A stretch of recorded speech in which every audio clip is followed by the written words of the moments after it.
Alrighty, guys. Well, thank you for coming to our class on wow, how to wow your clients with service. So, today's class is about customer service, and many don't realize that customer service does have a place in real estate, doesn't it? Often we tend to disregard the need for customer service in real estate. And yet, that is something that we definitely should not be disregarding if we want customers for life. So, today you are in course wow your clients with service. So, if this was a different class, I know some of you signed up and it had a different name, and I apologize for that. But that is actually a 6 hour course that was originally placed in there. So, we switched the name.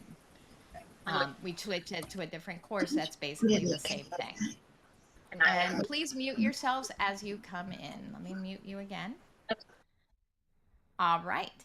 So, with that, today we are talking about this and let's move forward. Who am I? My name is Deborah Bettolotti. I'm the compliance broker at Maximum One. I'm also an instructor with RIA and GSI and GREC. I teach pre and post licensing and am what's called a DREI candidate, which means I am working towards my designated real estate instruction designation.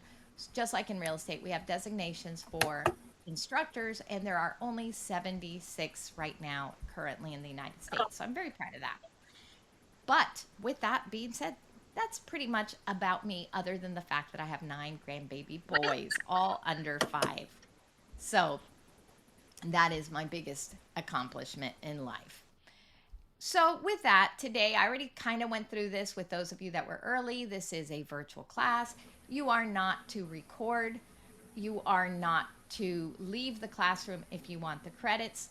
And additionally, no recruitment is allowed. If you do happen to see anybody recruiting, I don't know how, I guess in a private chat, let me know. And with that, we will move forward. Let's go ahead and let me make sure you can hear the sound. 1 second.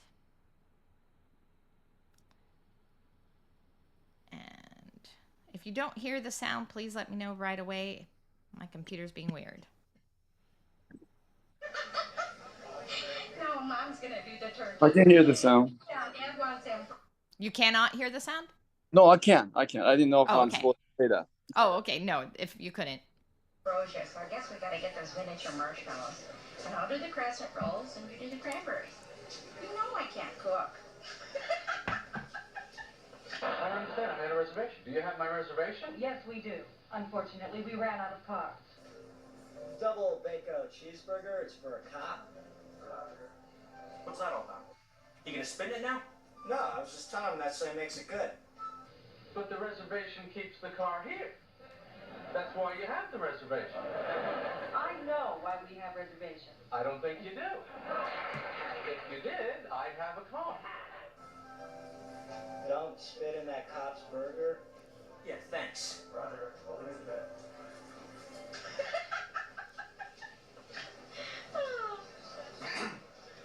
Yeah, well, let's see you tomorrow then.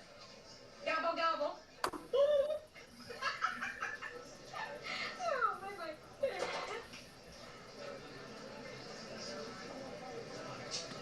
Give me a liter of cola. A what? A liter of cola. Liter of cola? Do we make liter of cola? Or you just order a large farva. I don't want a large farva. I want a liter of cola. I don't know what that is. Liter is French for give me some cola before I break loose. All right, relax. Okay, I believe you have to fill out a form for that. No, I'd like my money back now. I'm sorry, it doesn't work that way. You see, I have to fill out a form and, well, you ate most of it already, so... I'm sorry. We stopped serving breakfast, but we are on the lunch menu now. I want breakfast. So you can't have it. We're not serving it. Mister, if you don't shut up, I'm gonna kick 100% of you. Sir Paul here? I'd like some breakfast. We stopped serving breakfast. See, you know how to take the reservation, you just don't know how to hold the reservation. And that's really the most important part of the reservation, the hold. Anybody can just take them.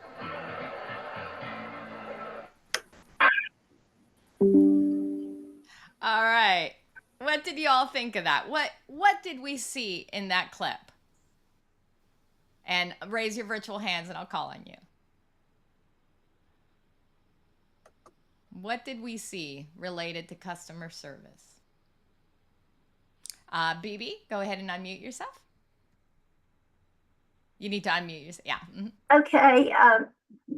Well, that was it. The service was not good at all. It was awful.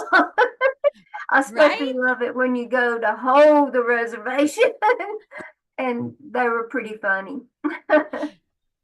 Yeah, exactly. Exactly. So BB says the lack of service was the problem. What specifically got you the most, BB? Was it the reservation, the hold part? Oh, you're muted still. BB, you're muted. BB, we can't hear you. You're muted. I liked them all, but I didn't even realize we were watching the movie clips, and then I'm like, oh, these are so funny. Oh. Because they're all giving you the bad service, then it doesn't matter, in each situation. Right. Well, thank you for sharing that. BB says it was the lack of service. They were funny, but obviously we can laugh at it now, not if we were in that situation, right? What about you, Carol? What do you think? Unmute yourself first. Yeah, I was just piggybacking on what BB said. It was, all of that poor customer service that was going out. Everybody just some people wanted to stick totally to the rules. Like the lady who said it was after breakfast, time. She wasn't going to serve the man breakfast, stuff like that. So if we'll go a little extra mile, for customer service, it will be better. Absolutely. Thank you for sharing that. So basically what Carol said was basically they definitely weren't going that extra mile, right? So Denise, do you have something to add for it? Yeah, I didn't hear every content within the video because it was a little low, but just watching and seeing how nonchalant everyone was, and just not, having a sense of arrival for the guest. The lady, she's having her own personal conversation when the guest is right in front of her. So, just having that empathy towards the guests and just anticipating the guest needs, that was quite lacking. Yeah, thank you. So I love what you said about anticipating the person's need. Denise is right on saying that. Anna, what about you? What did you see? Anna? Did we lose you, Anna? There you go. Yes, I saw very bad customer service, and hello? Yeah, we're here. We can hear you. So sorry. Very bad customer service, and somebody not wanting to help. All right, I love that. Not being flexible. Anna says not being flexible. So I heard a common theme through all of you guys, and that was bad customer service. But what I'm going to challenge you to now is, in the same view, based on what you saw, I want you to tell me what exactly was that bad customer service. Like I did hear, I think it was, might have been Denise or Carol that stated not anticipating needs. Perfect. That is a actual skill that we can start becoming better at, right? And that would be based on what? What would we need in order to get better at anticipating needs? That's kind of where I want to go with this. So my question to all of you guys, and I'm going to break you guys out into breakout rooms, and this is the question that I want you guys to do, is I want you guys to rethink about what you saw on that video and relate it to real estate. So I'll give you one quick example, anticipating needs. When she said that, well, how could we relate that to real estate? Well, having had a buyer consult or a true active listening session with our client would have allowed us to anticipate needs, right? Having a needs and wants session. So I want you to take each group, I want you to take at least one skill, and with that skill, figure out how it relates to real estate and how you can practice that skill to make yourself a better customer service agent. Okay? So I'm going to break you out into rooms, and I will be visiting your rooms, so please make sure you're participating. So I'm going to break you into eight. Okay, perfect. Here we go. And let me let Michelle back in. All right, so I'm going to break you into 8 rooms. You're going to have 4 or 5 people. You're going to have about 10 minutes to talk about this. And I'm going to have you guys discuss this when we get back. Hang on.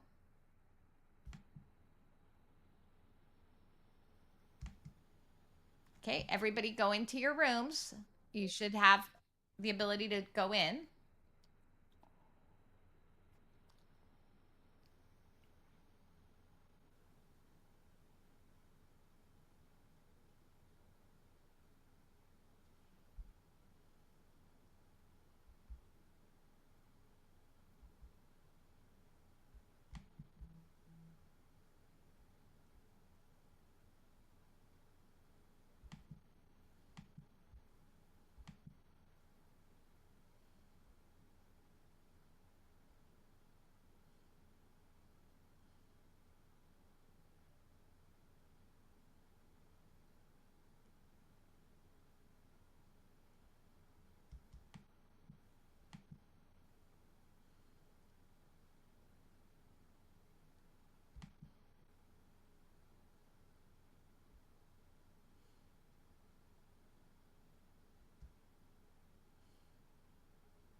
Hello?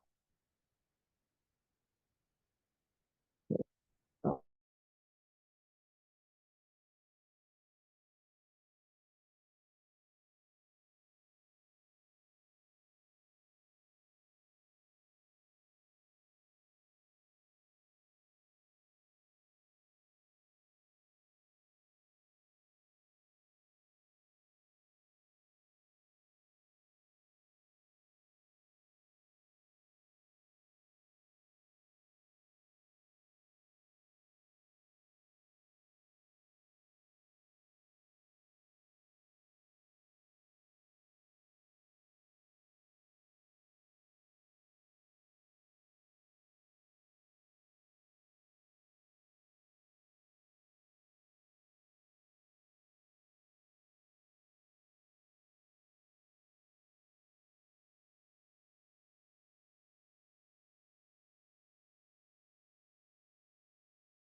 I see you, Feng Wan.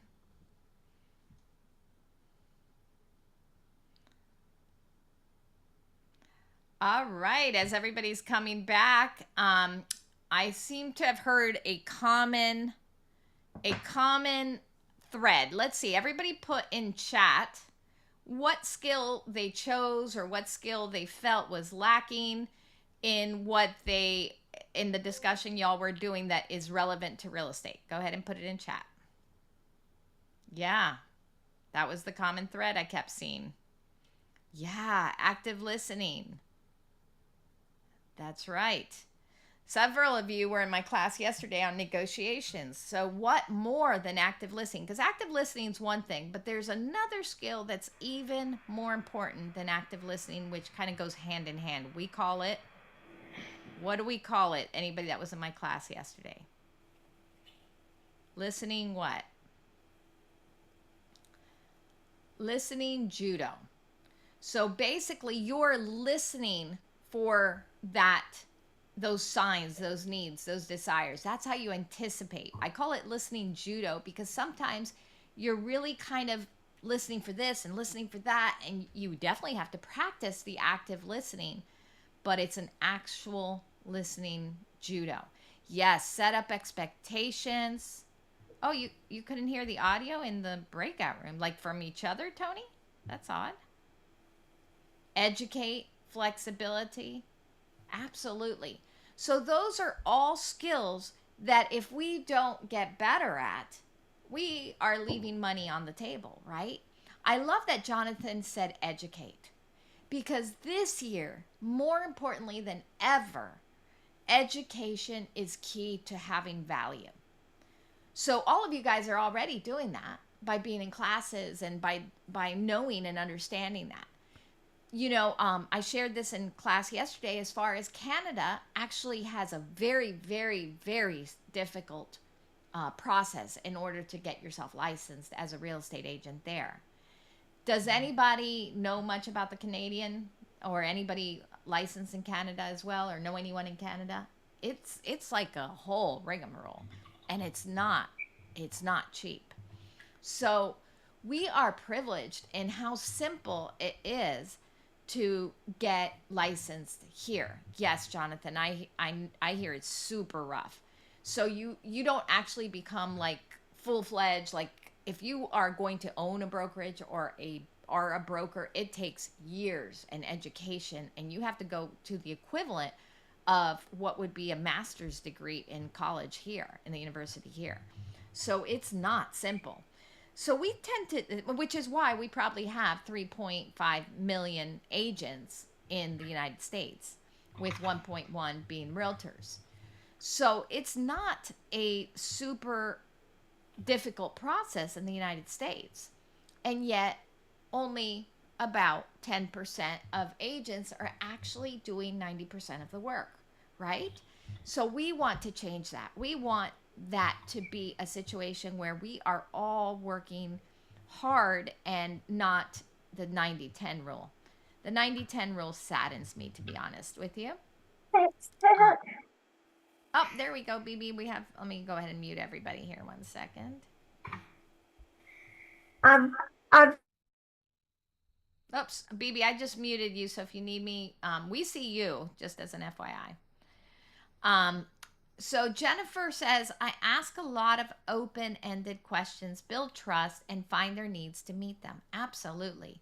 You have to refi every 10 years in Canada, no 30-year loans, I was told. Yeah, I'm not sure about the loans, but yeah, recertify every 10 years. Yeah, it's definitely, you have to refi? Oh, that's interesting. So that the loan process isn't easy either.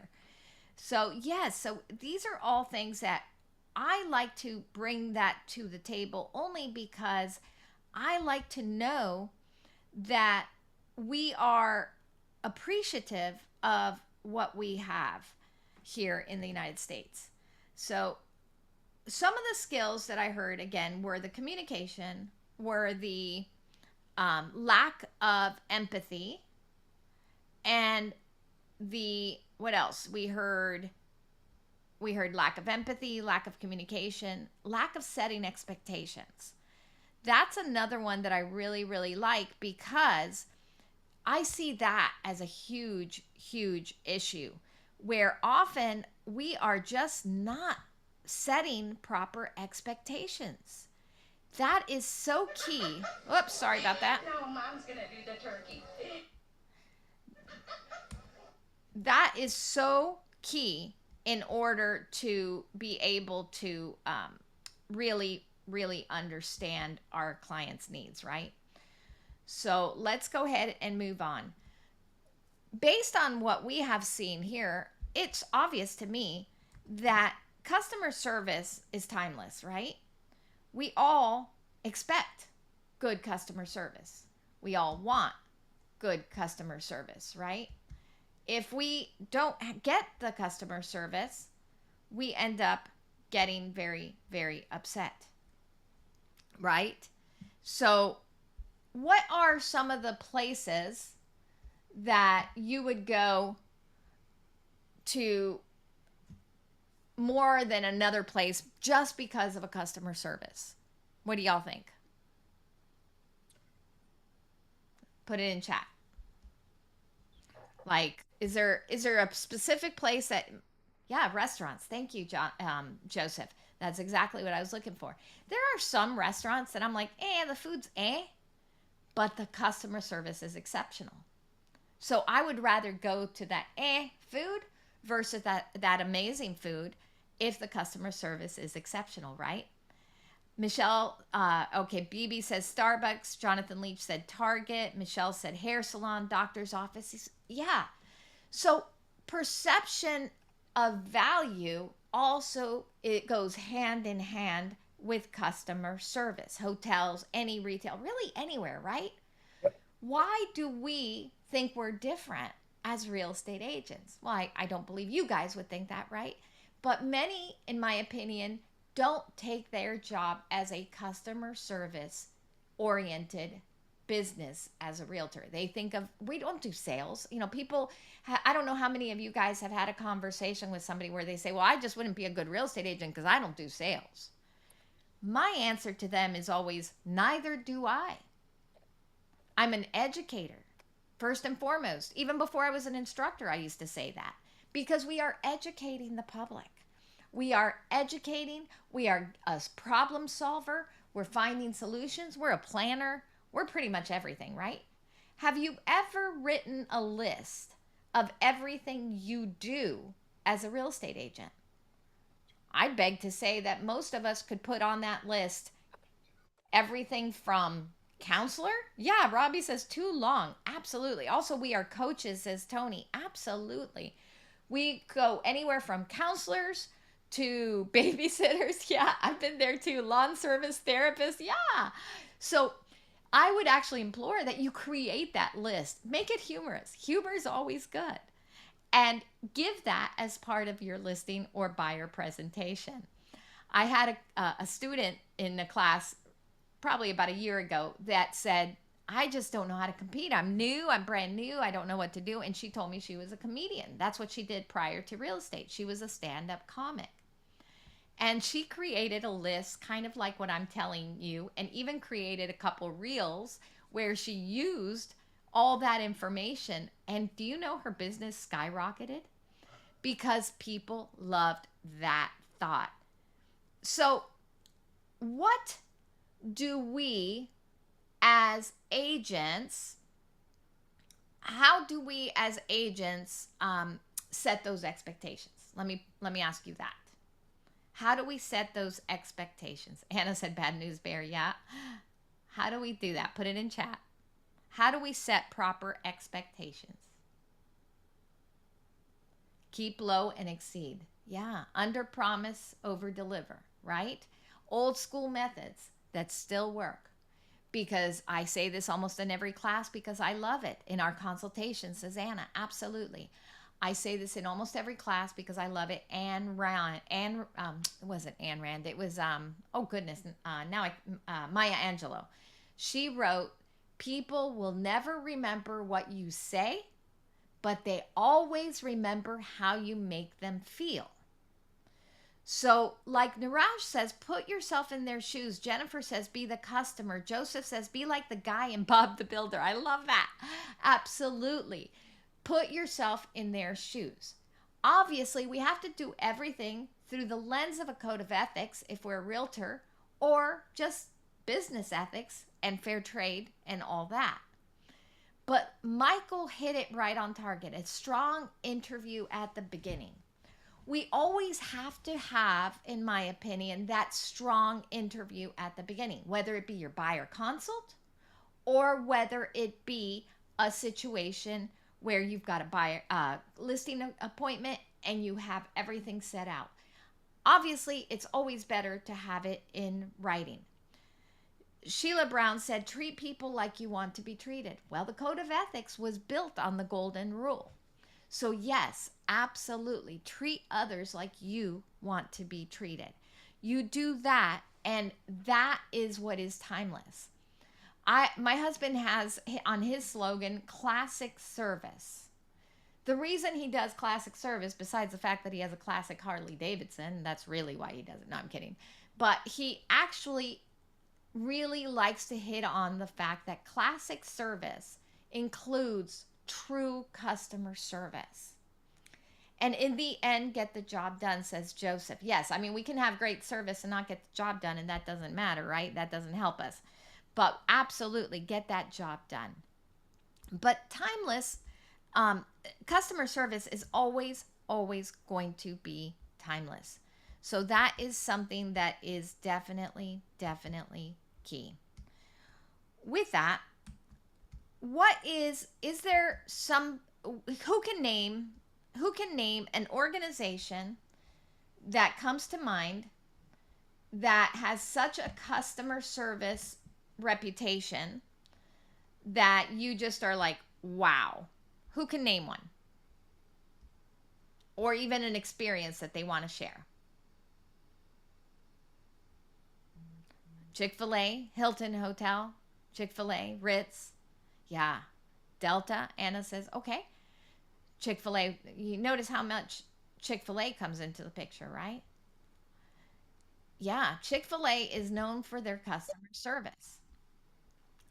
And who can tell me an actual experience that they had with Chick-fil-A that created that timeless service? What do y'all think?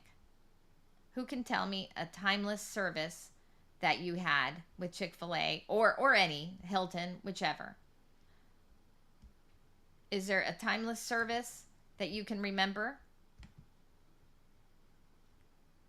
Let's see. Who can remember a timeless service?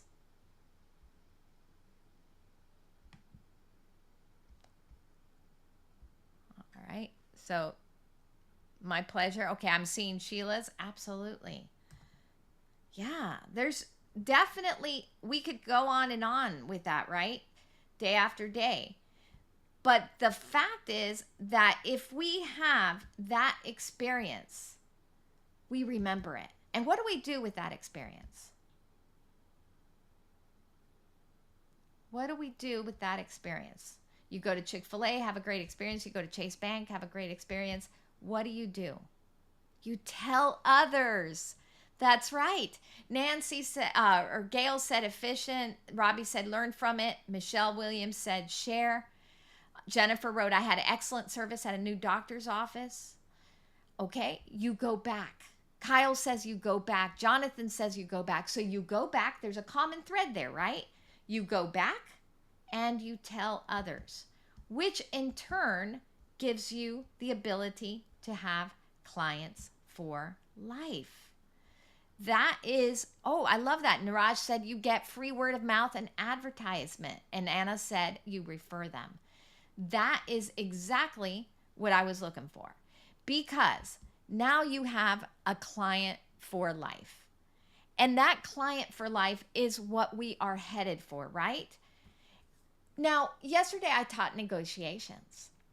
When we are talking to a client, that's no different. We're negotiating. We are setting the expectations just like we would in any other situation. We are servicing during those negotiations, right? We are servicing the contract to close. And we are servicing a prospect to become a client. So we're going to be discussing some action plans, and action plans have changed over the years and continue to change, right? But some of those servicing that we tend to, some agents, I'm not going to say all because you guys may be amazing at it, but some of the areas where I see some lacking of it would be at closing and post-closing. All of a sudden, and are you guys having trouble hearing me, by the way? Is anyone having trouble hearing me? Okay, just making sure. Okay, so some people, when they close, all of a sudden you're closed, right? And that's that. Whereas that is where your continuing money can come in. That is where you will see the ability to have clients for life. So let's talk about that just a minute. How are we going to stand out?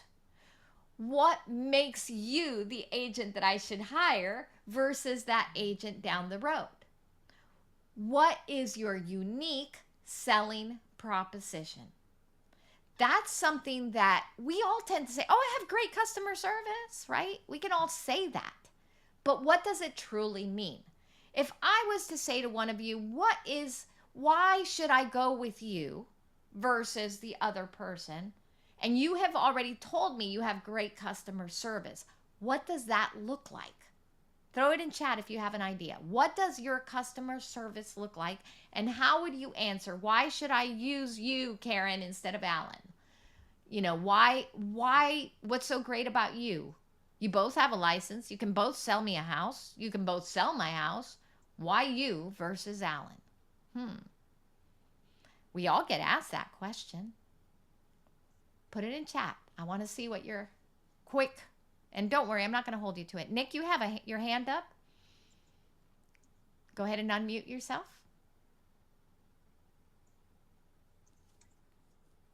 Nick, you have your hand up. Ooh, I love that. Why not me? Great reviews. Niraj says customers tend to be, let me go back. Customers tend to be impatient. Everyone's putting it so fast. I missed Niraj's here. Hang on. Customers tend to be impatient and expect responses back in a timely fashion.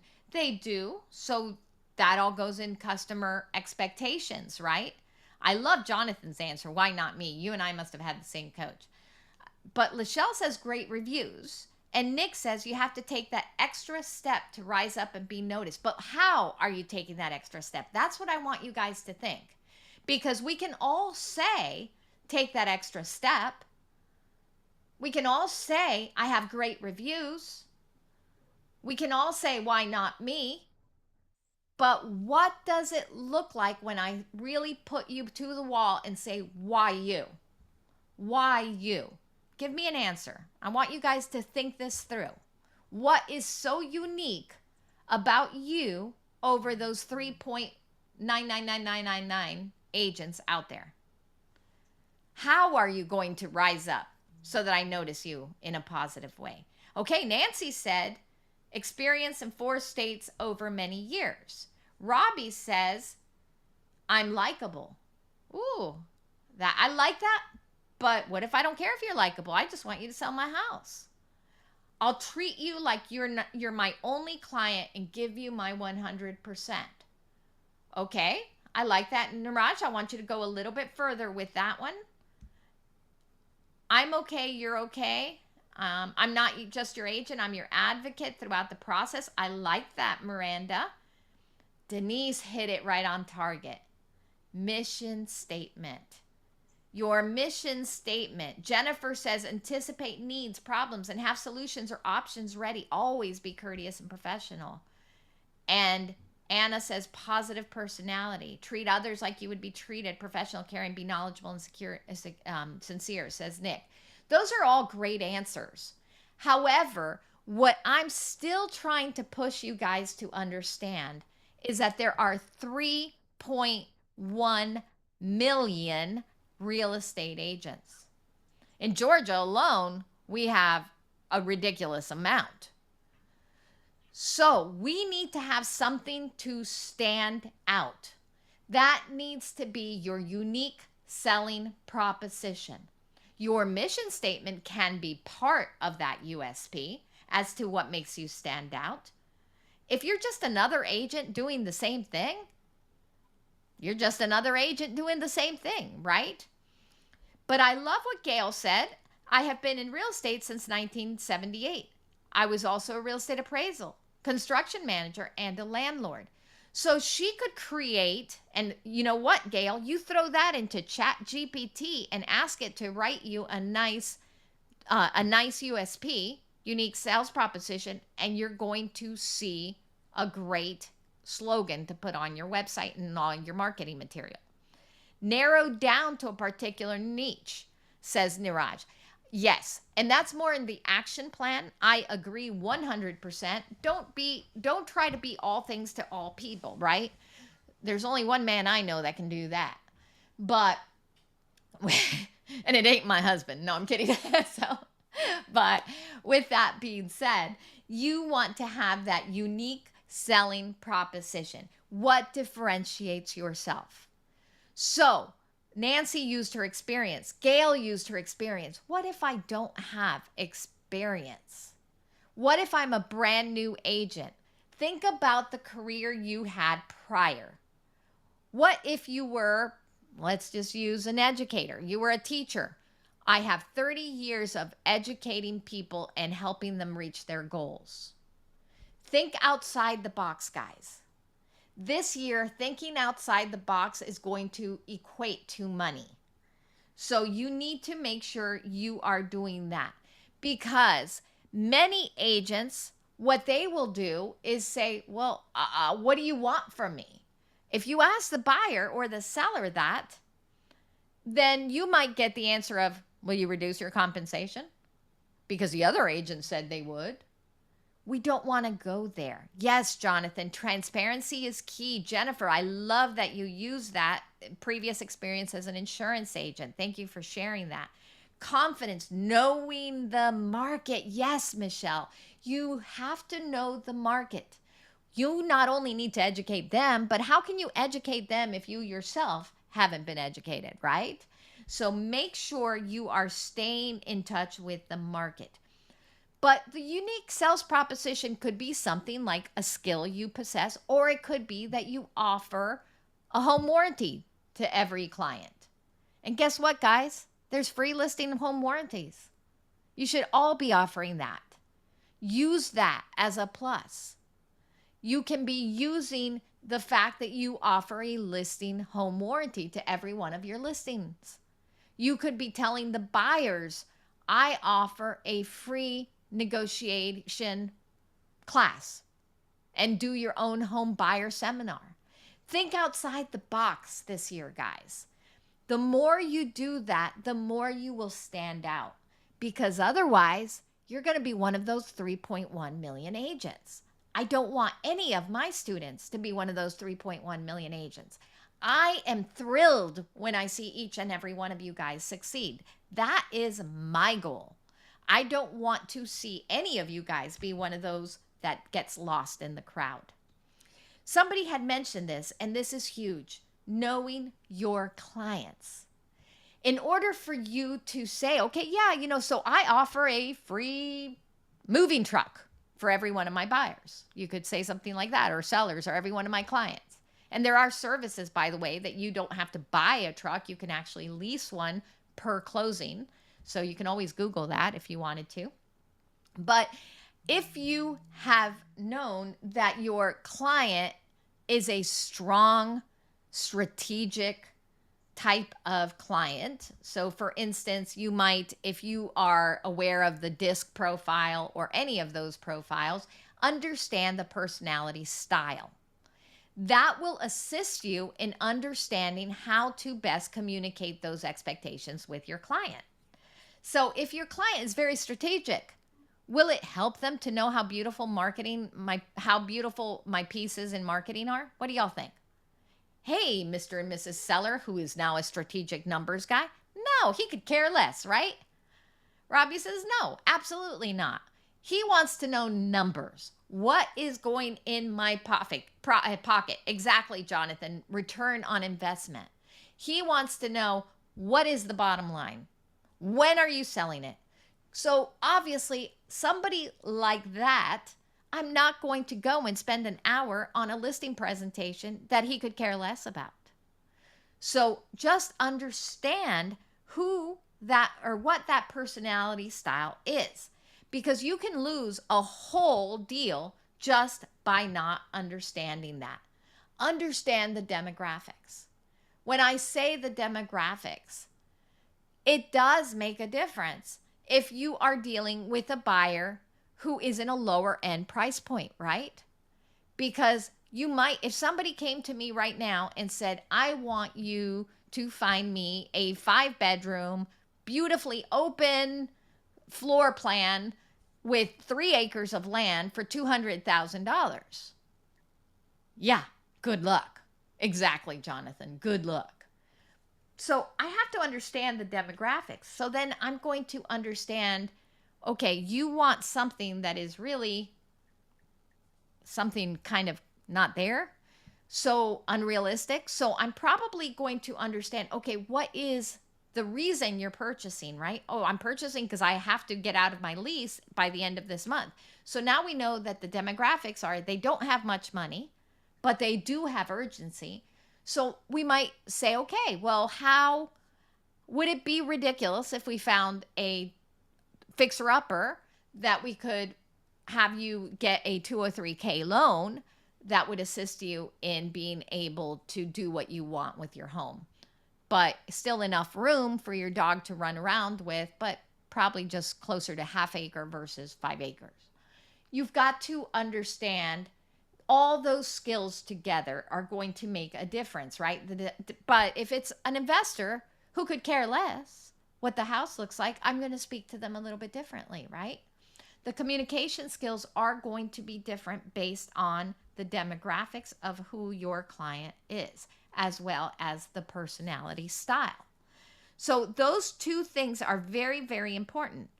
Of course, the communication style that we discussed is going to be keyed in with the personality style. I often teach about mirroring. If I'm speaking to a buyer or a seller who is super hyper and they're just like everything is peachy good, right?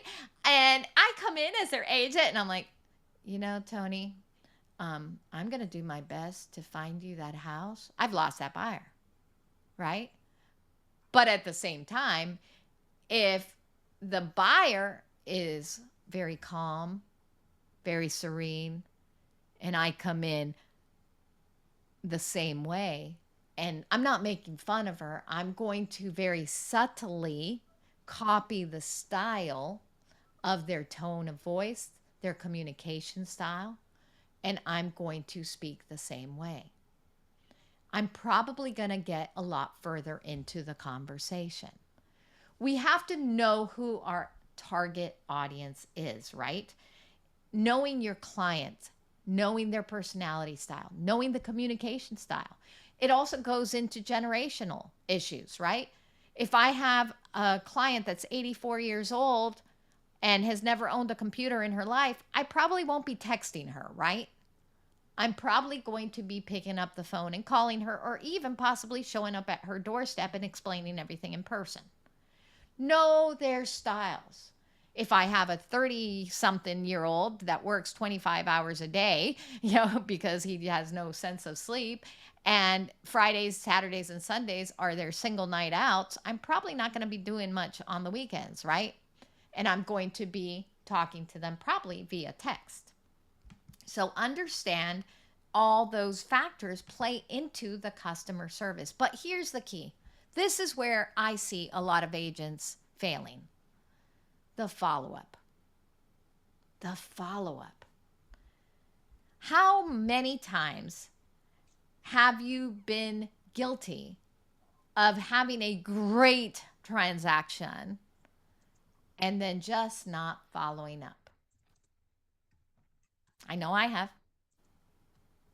I absolutely 100% have. Life gets busy. Bless you, Joseph. Life gets busy. And you end up forgetting that we need to follow up. This client has invested and trusted you with one of their most important financial decisions. Follow up, says Nick, answer the phone when they call, or call right back, or text them. Aha, Nick made a very good point in that chat he just wrote. Answer the phone. How often do you think that is the key for not having the money in your pocket? Answer the phone. That is so big, so key. Even answering the phone to other agents, right?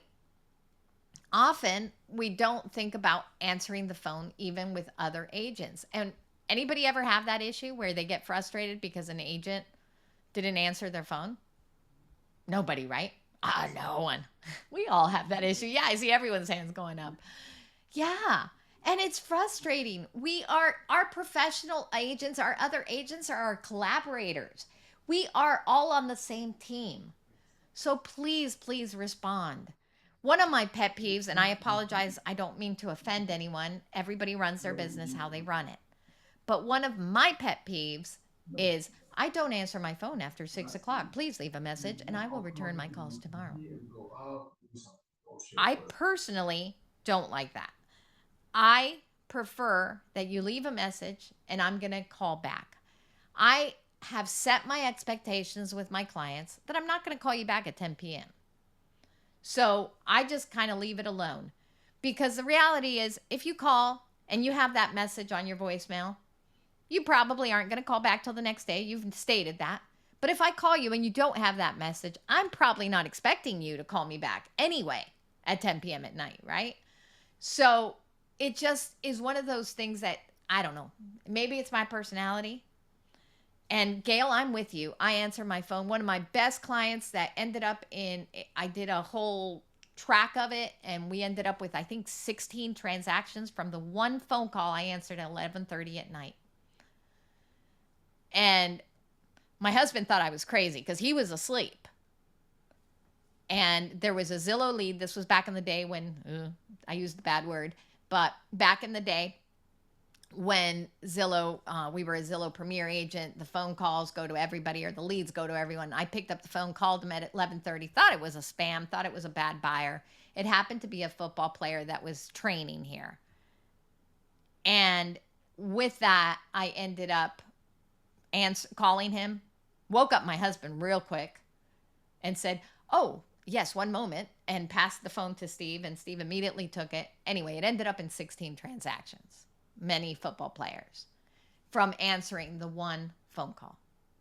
So yes, you choose to run your business how you want to run it. Anna says, I need to disconnect, and for me, after 8 p.m., I'm done. Absolutely. You should be done, and you should have your business. For me, we don't have small kids. We chose to run our business how we ran it. But you have to make the decision as to what time is your drop dead time. But when Zillow was around, that was the key. If you wanted Zillow leads, you had to get that phone call right away. So it was a different world, different society. I wouldn't answer it now. I mean, well, I don't answer my phone after 8 p.m. either. But again, the follow-up. What methods are such surefire ways of follow-up that cost very little or nothing? Put them in chat. What methods are surefire ways to get their attention, keep you top of mind, and cost nothing? And yes, Nick, I agree with you. Text or email, text, email, or call, text, voicemail, email, text. Okay, but you're still having to do that. Wow. Respond, postcard. Okay. I'm just being a little bit facetious. Handwritten cards. I love that, Gail. And we're going to talk about that. So what I'm getting at is, how many of you guys have a CRM? Geez. AI was invented even before. I mean, to me, the CRM was like AI. You know, I remember, I shouldn't be. Yes, KV Core. Exactly. Hung Wei, a CRM is a customer management. It's your database. It's where you can input all your information in there. And it's either KV Core, Dotloop. You have a million of them out there. But with that, your CRM, like I remember having I was so excited. I had 4 megs of RAM when I got my first computer. I'm aging myself. I hate when people do that, by the way. But I'm doing it here because I was so excited. We had 4 megs of RAM. And with that 4 megs of RAM, I was excited that I could actually send an email, right? Because the internet had just come out. CRM is like that 4 megs of RAM. That's your ATM. Does everybody like ATMs when you have money in it? We might not always like them. But yeah, Michelle says, I remember dial-up. Yeah, right? But I would think everybody, I must be 29. Yeah, I wish. So you all like ATMs when there's money in there, right? Who likes to just go cash out money from an ATM, or even like a casino gambling machine, right? One of those, I don't gamble, but you know, like a casino machine, just pouring out the money. Ah, thank you, Jonathan. So with that, the ATM is your CRM. If you are constantly putting the information and the follow-up and using your CRM the way you ought to, it does it for you. We are constantly getting texts saying, "Oh, thank you for remembering my birthday. That was so sweet." And my husband will look at his phone and go, "Huh, it was Charlotte's birthday." And I said happy birthday to her. He had no clue, right? Because the CRM's doing it.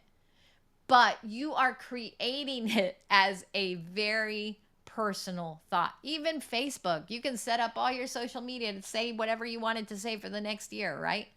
So my point being, follow-up can look however you want to make it look.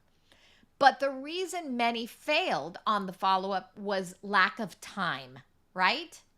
Lack of time, lack of knowledge, lack of technology, where if you do it one time, if you guys in your office have a CRM, find out about it, set it up one time, and you're good to go.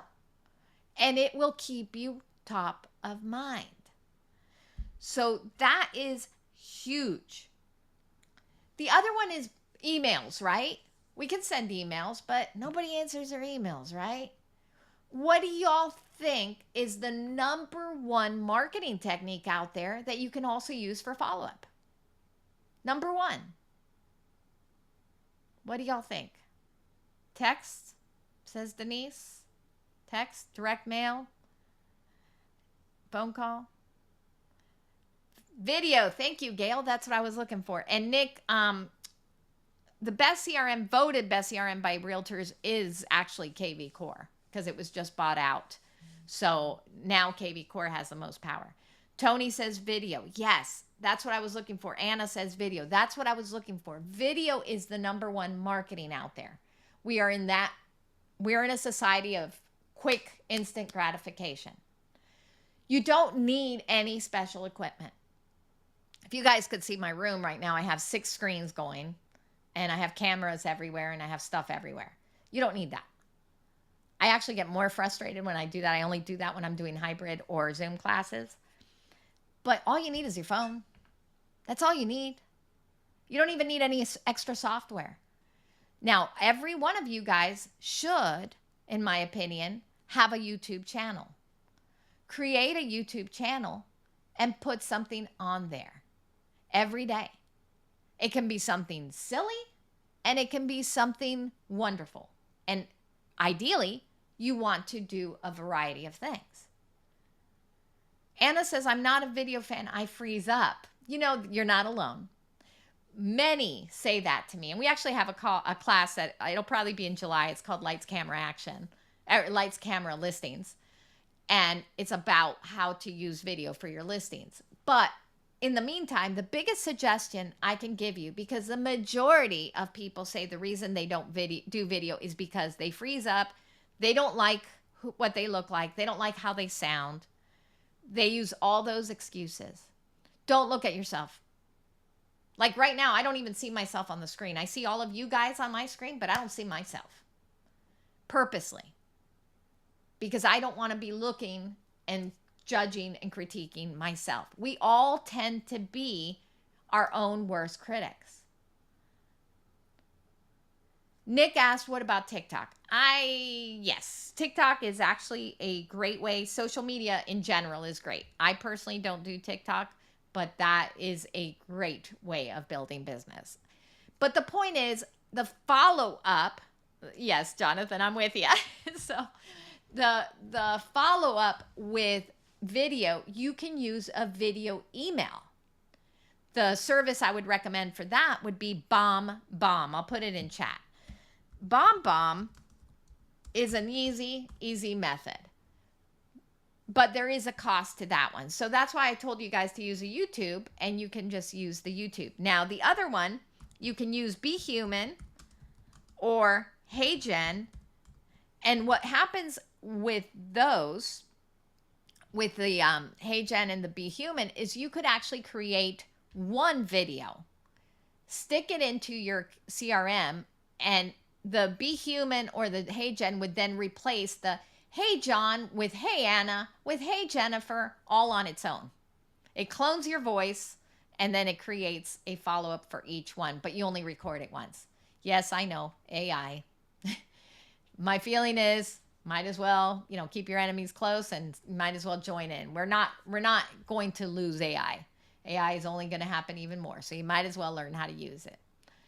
So that is Be Human or Hey Jen are both ways of following up. But BombBomb is very simple. BombBomb, I think it's like $20 a month, and you can create an email.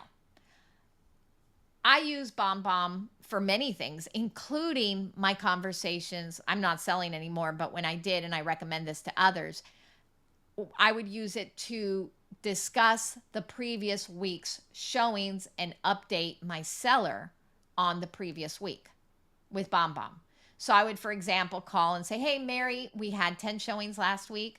They went great, but I did not receive any feedback. But I'll call you on Tuesday and we'll discuss whether we need to talk about a price reduction. So now I have prepped my seller for that conversation. They can sleep on it. By the time I call, they're not surprised. And I set it up so that on Monday they would receive the email saying we're going to talk Tuesday at 8 a.m.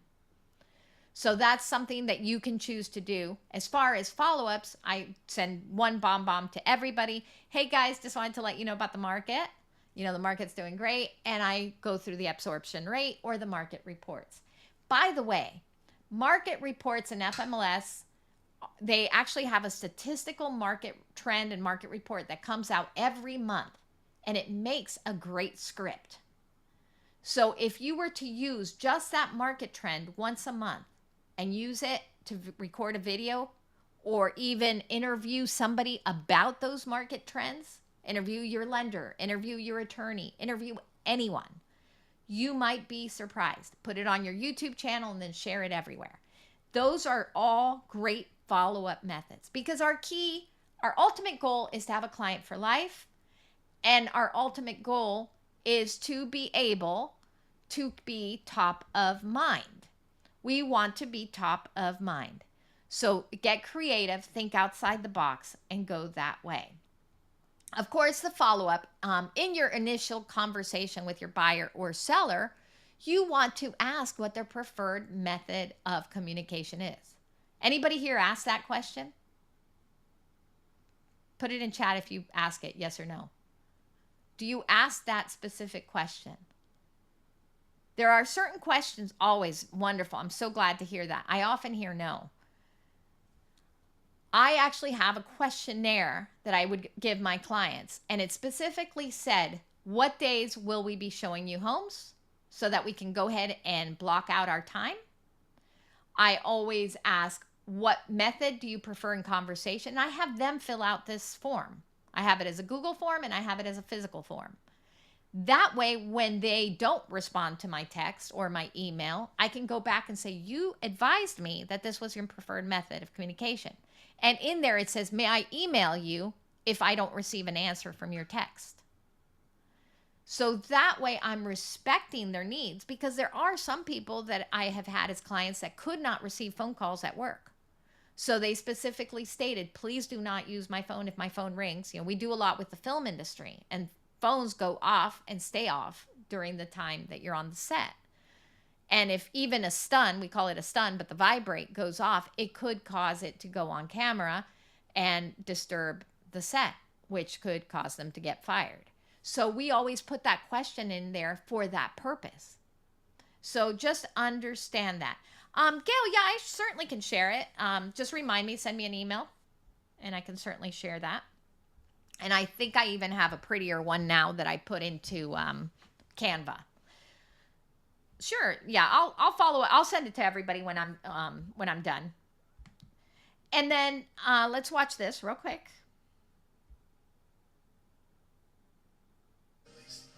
Hey, I just met with Adrian Campbell. I greatly appreciate the referral.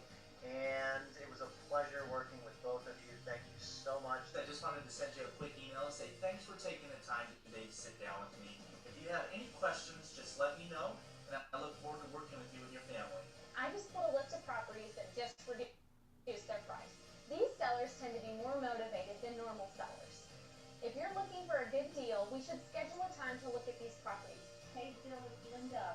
Congratulations on putting that deal together with Karen on River Road. Do you realize this is your third deal that you've worked with our office in the last 4 months? So I hope you're having a fantastic day. I'm looking forward to seeing all of you tomorrow morning. Hope you have a great day, and I look forward to seeing you in the real estate community sometime very soon.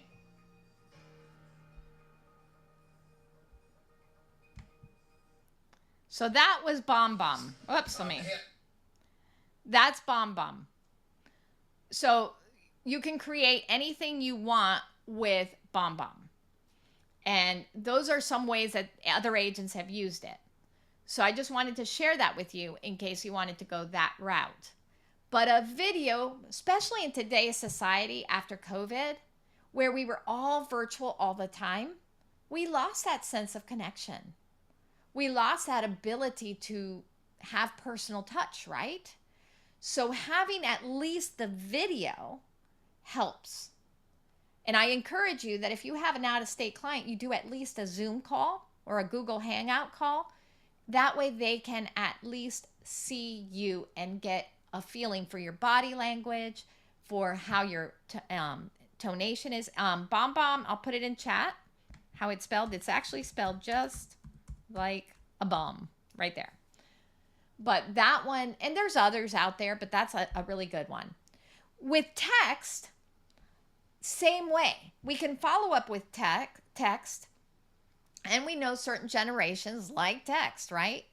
And don't be shocked if like my husband currently has an 84-year-old client that doesn't ever answer her phone or her emails, but loves text. So again, it's finding out what they want. Know your client, find out what they want. The text, I'll put it in chat as well. There's one that I use to send a text to many people at once, and it's not terribly expensive.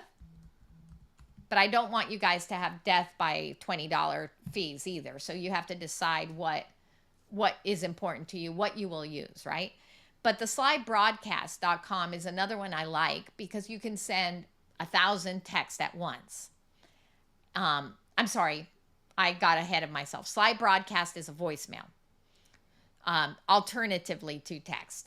So what the Slybroadcast does is I record a voicemail, and then say I call all these people and say Krista's on my list, and Krista receives this voicemail, and she goes to answer the phone, and it immediately hangs up. And she's like, "Oh, I have a missed call." Now she has a voicemail it bypassed the answering of the phone.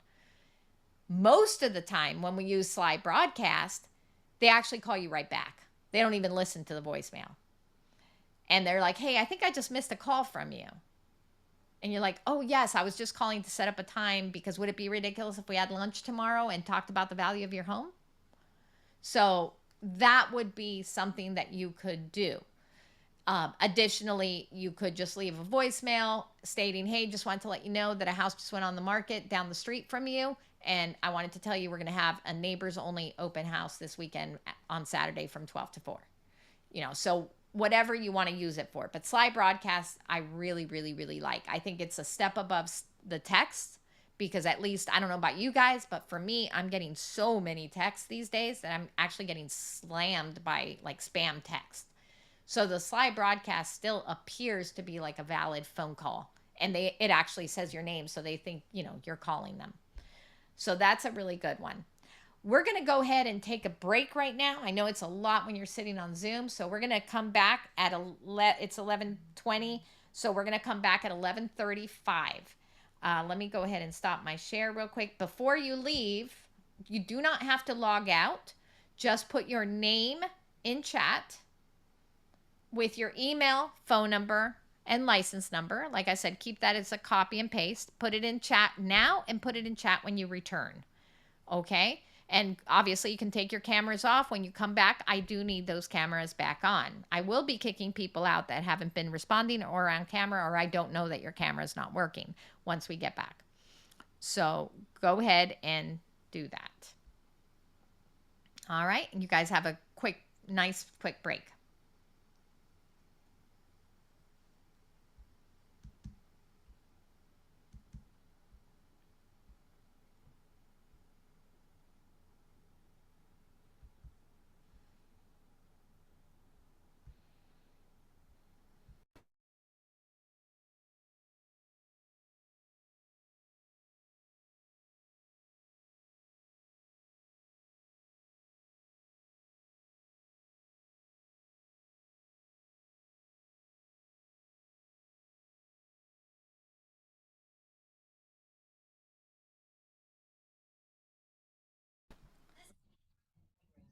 All right. So we want to make sure that we are top of mind. We don't need to have a reason our past clients or to call our sphere, right? Sometimes it could be as simple as, hey, what you been doing? And they say, well, I'm remodeling my home. Oh, well, please let me know if there's anybody that I can maybe help you find. If you need a plumber, if you need this, we could be their go-to. I want them to call me as far as, hey, I want that recipe of that salad that you made or whatever. So you want to be their go-to. You want them to think of you in everything they do, right? So that is key. But in all of that, you can set them up in your CRM. You could be calling them. You could be texting them. You could be emailing them. You could be sending them gifts and handwritten notes and all that. But unless you are answering the phone when they call you back, you have nothing. And we talked about that earlier, how important it is to answer the phone. All too often, people just don't answer the phone. I don't get it. You guys, we all make money with those phone calls. And yet, it seems like it's pulling teeth to get people to answer the phone sometimes. So make it a point to answer the phone. So this next one, the website, yeah, it's important. My opinion is it's not half as important as it was in the 90s. Because back in the 90s, the website was new. It was the way we could see information. Now, all we have to do is Google yourself and you've got information, right? But with that being said, you still want to have a presence online. So, my key takeaways for the online presence is to definitely have a website, which if you have KV Core, if you have a CRM, you probably have a website attached to it. And if you're a member of GAMLS, you have a free one there that you should be, at the very least, getting your profile together and putting information there. Now, the most presence you're going to receive is from what? Put it in chat. What do y'all think as far as online presence? What do you think I'm going to say is the most important thing to have when it comes to internet presence? What do y'all think? Anybody? Put it in chat. Likes, good reviews, pictures. Where should those good reviews be, Nick? You're getting warm. Google. Yes. Your Google business page. Nick hit it right on target. Thank you for that. You want to have a Google business profile. The Google business profile is your best friend. But you can set it up, and it takes a little while to set up. You can set it up, but if you set it and forget it, they're going to forget you too. So in order to keep yourself at the top, like when you search, real estate agent in my area, you need to also be putting items of value in there daily. So it could be a simple picture, because one photo or 100 photos is equivalent to 1,000 hits or touches. So you want to be putting photos in there. And it could be photos of yourself, photos of a closing. It could be photos of a house. It could be a photo of the restaurant you ate at. It really doesn't matter what the photo is. But if it's associated to your Google page, it's going to help. So ideally, Google Business Profile actually even has a section that almost operates like a social media where you can do updates. And so you don't necessarily have to pay anyone.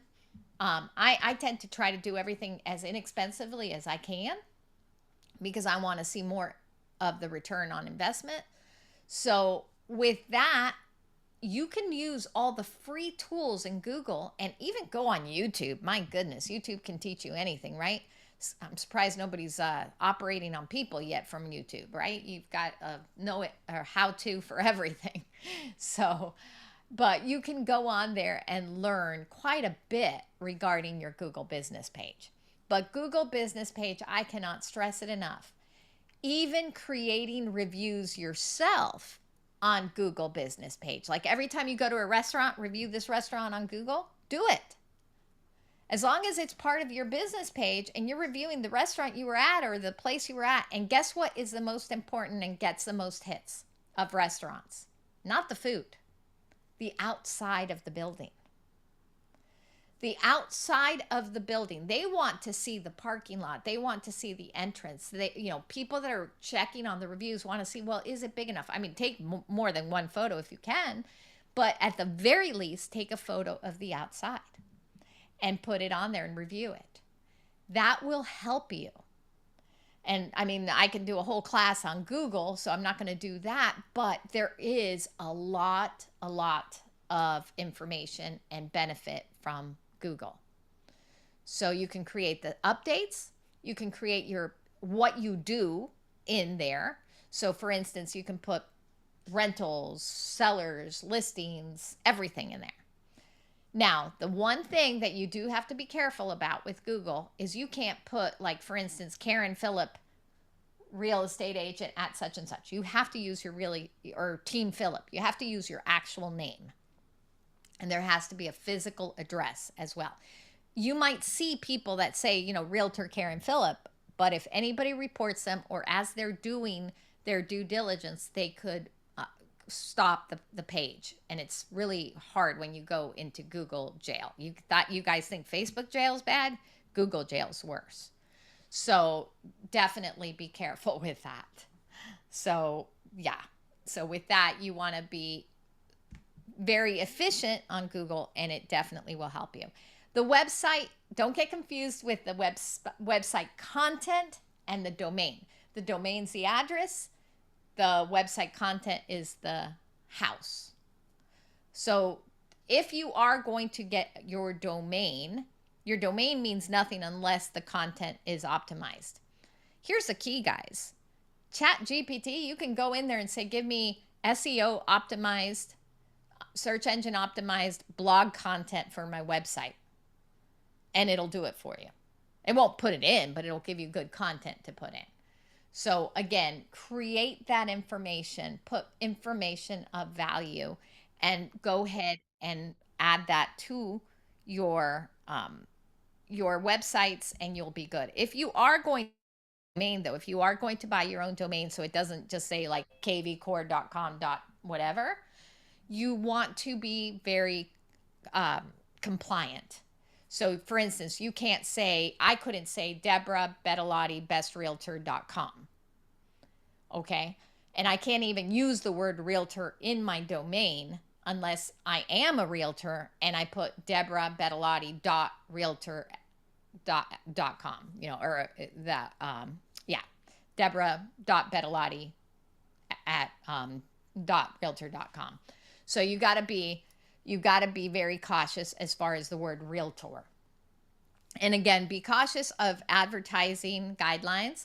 They haven't changed in many years. I expect, and they stated at the GAR conference, that there will be changes coming. So be listening, but be careful with being compliant, making sure that the information is compliant with GREC rules, which includes using your name as it is stated on your real estate license.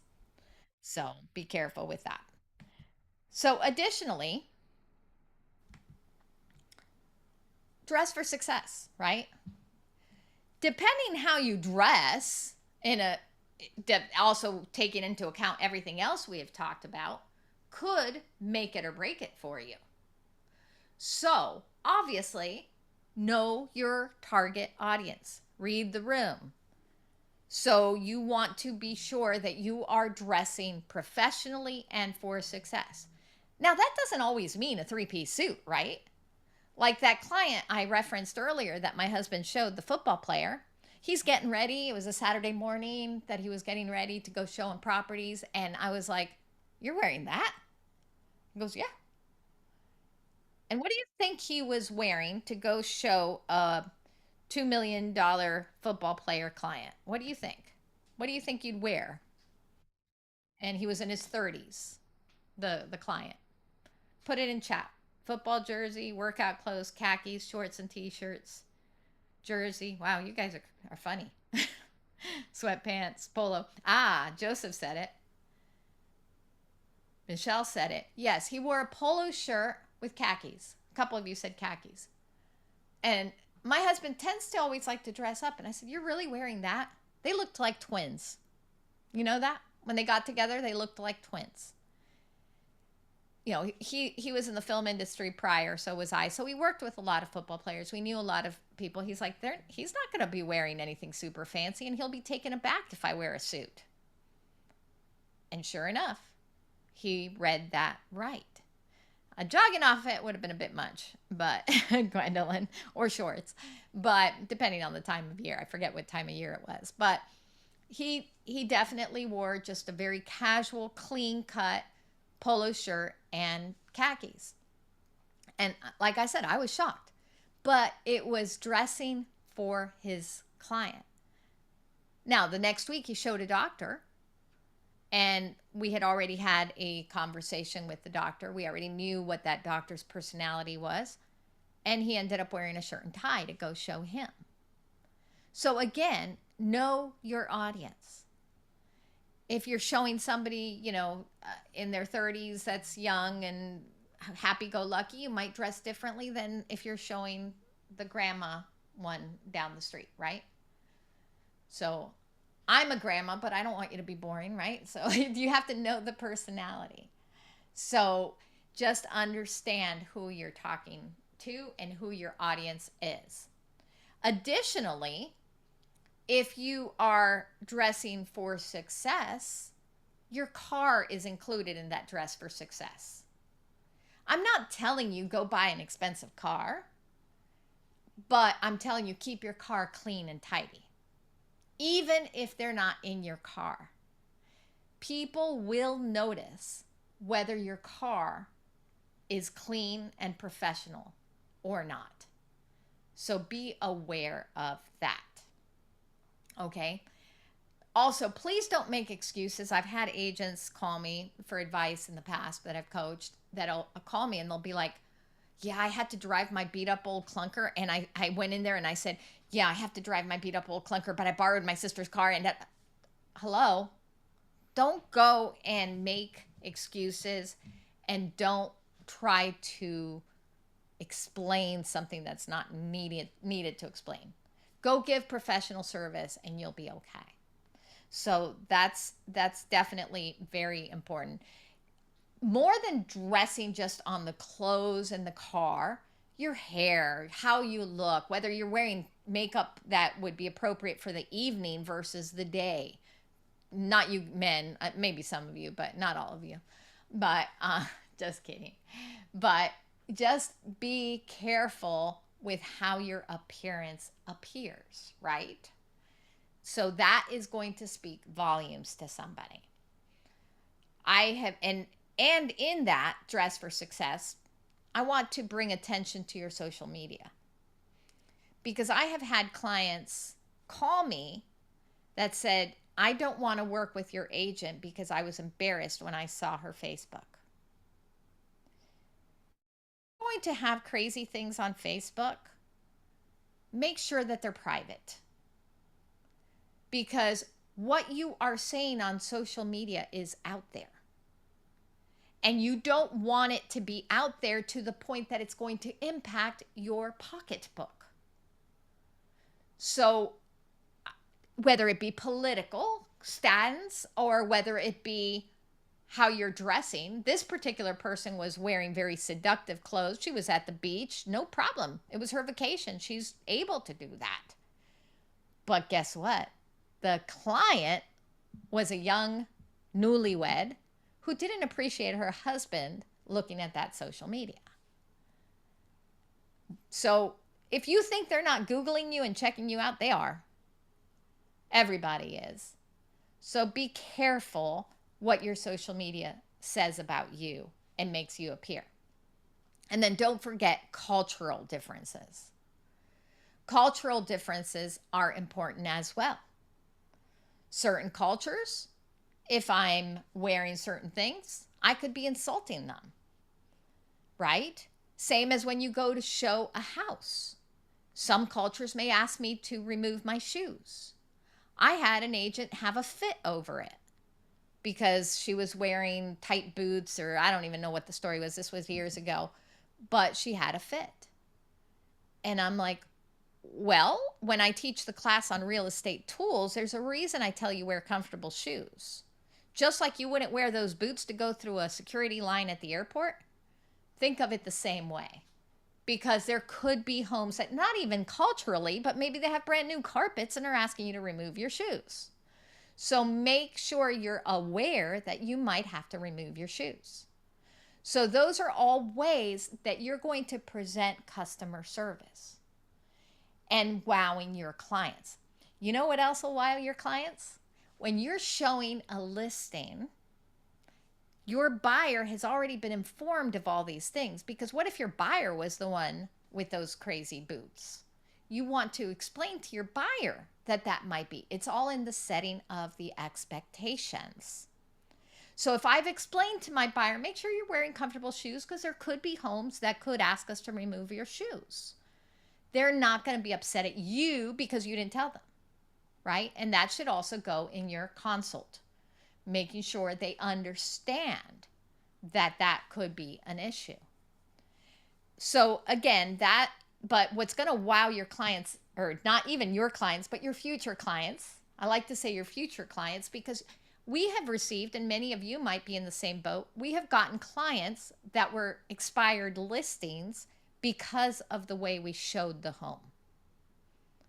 So if you're going in there, showing it professionally, looking professional, really understanding, oh, and did you check this? And did you see that? And the seller's watching all this. And then the seller says, wow, oh yeah, and you were so awesome, that when it expires, they immediately call you. That's what you want. You want to wow even your future clients. So that's another point to recall. And when it comes to videos, we spoke briefly on the BombBomb and all that. And so I'm not going to spend a lot of time on this, but what I do want you to remember is when you're doing a video, and I'm not a great example today, I usually make sure that it's staged behind me, but make sure that you look good when you're doing that video. That you're not recording a video that has my dog jumping up and down behind me, which I made sure to close my door, or you would be seeing that. And I'm making sure that it's clean behind me. So at the very least, I have it clean behind me. But if I had clutter back there, that would look pretty bad, right? So make sure that if you're doing a video that you're going to be putting out there, that is nice and clean. And I don't really... virtual backgrounds to me for videos, not for Zoom, but like for a video, you want to be careful with them, because all of a sudden I see your hand and it goes away and da-da-da-da. So careful with video backgrounds. You might look like the disappearing woman or man.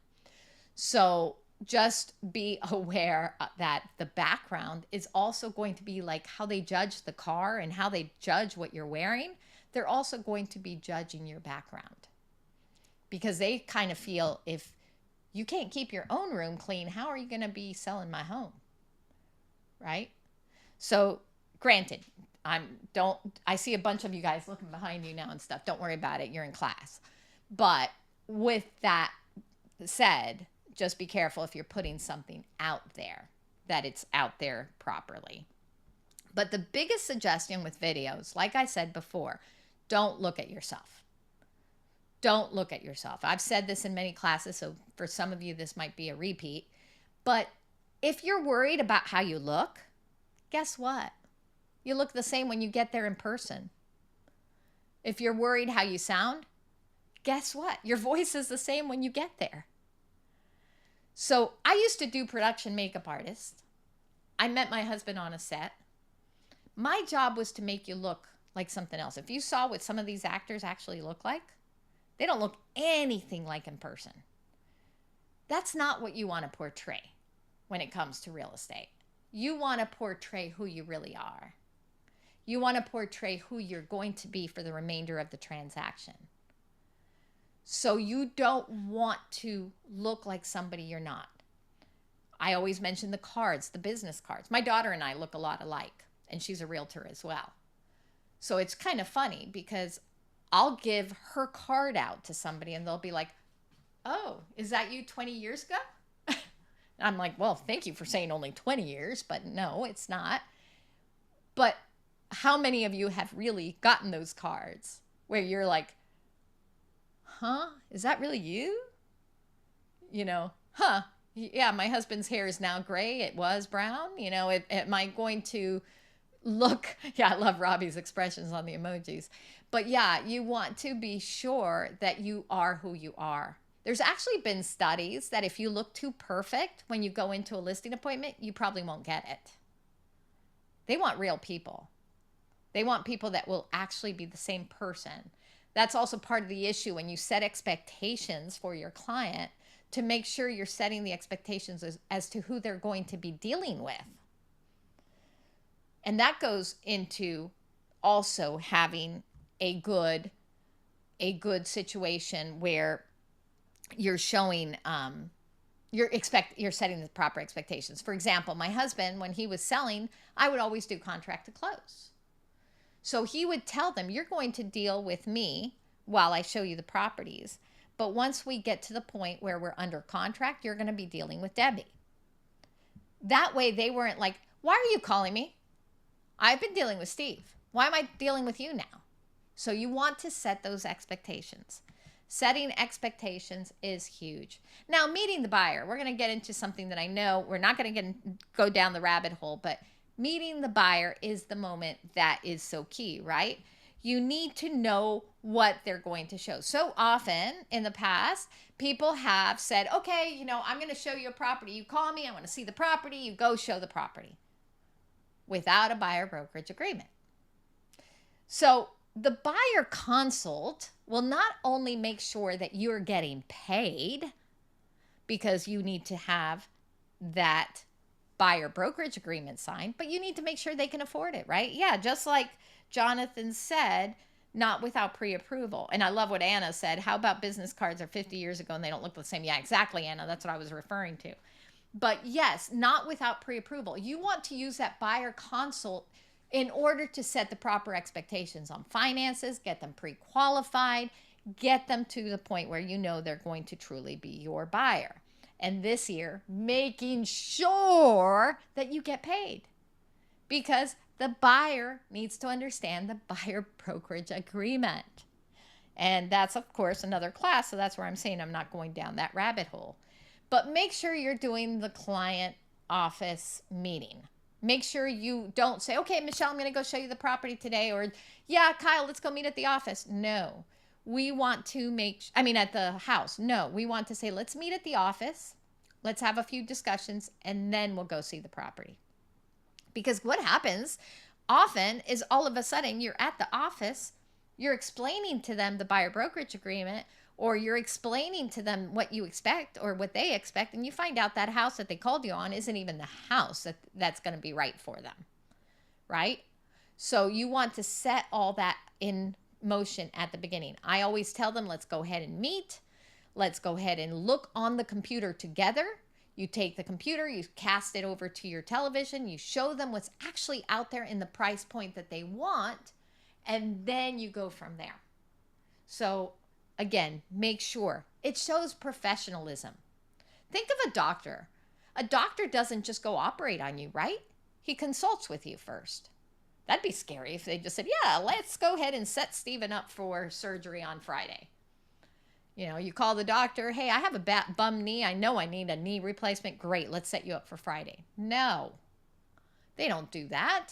They do x-rays, they do MRIs, they check out everything. They even try therapy first. And then they say, yeah, you need that knee operation. Let's go ahead and schedule it. But yet we think we can jump all those places. We forget the pregnancy part. We want to have the birth, right? We forget the preparation. We want to go right to it.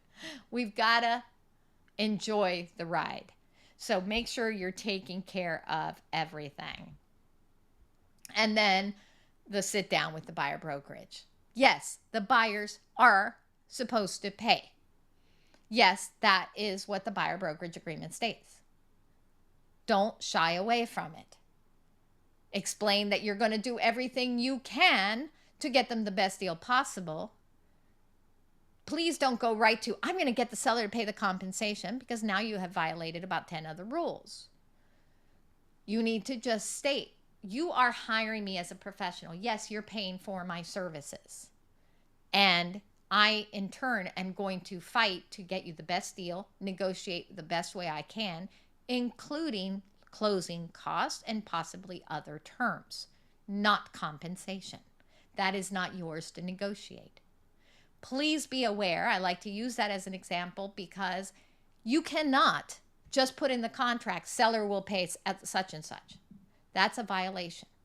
There's only one instance, well, two, that you can put that in the contract as a special stip that's already pre-written. Use the one that's pre-written, and that is one, when it's a VA buyer, because a VA buyer cannot pay a compensation. And two, when the buyer himself brings it up, not because you put it in their head. Be aware of that.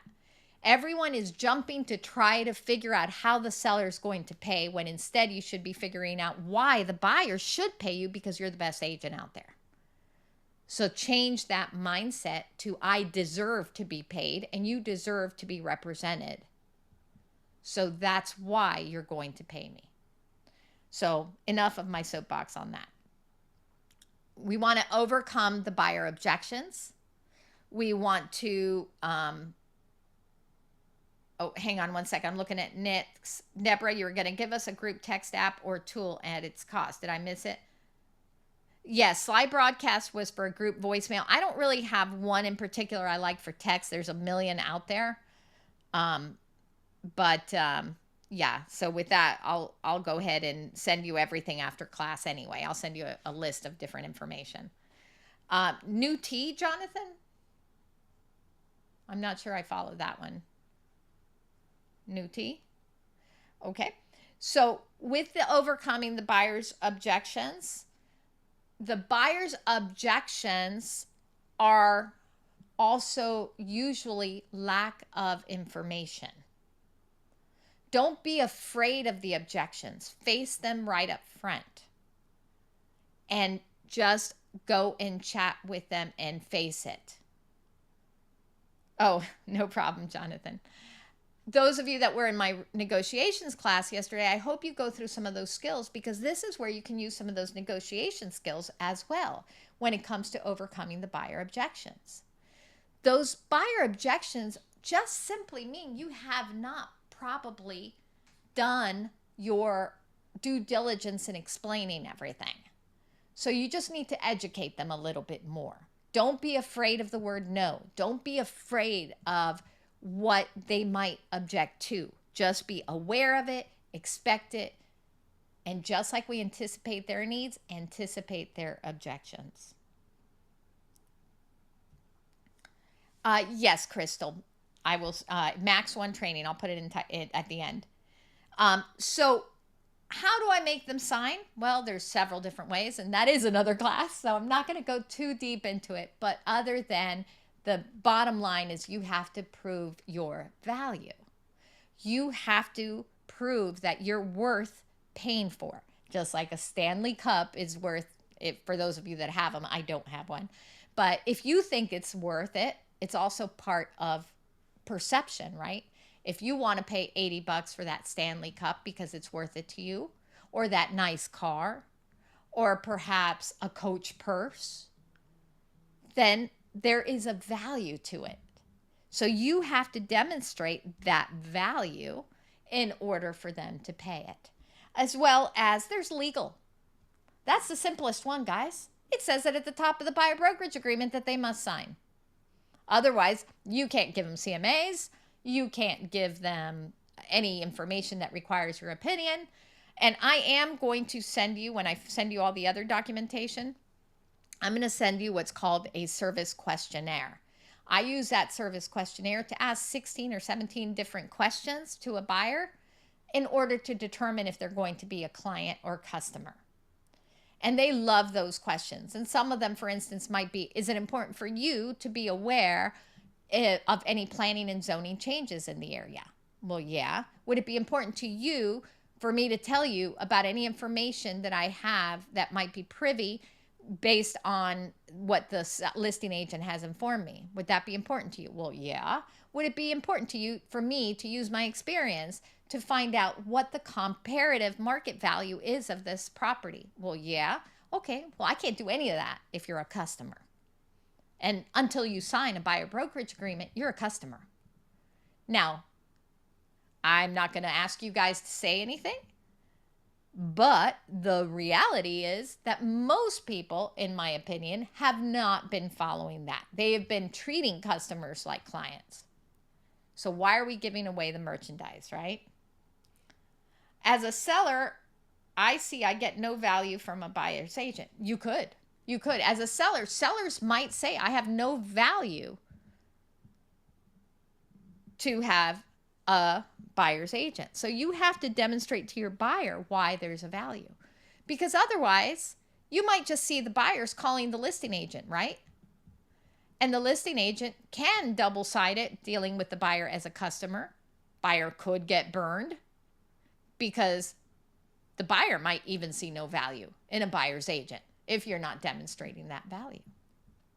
So that's huge. So again, that's a different class, but I wanted to touch on that.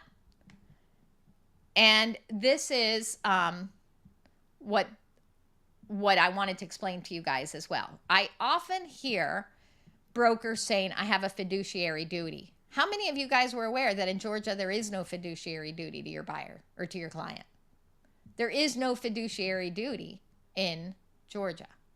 So make sure that you understand that, because guess what? You tell the buyer there's a fiduciary duty. Now you have a fiduciary duty.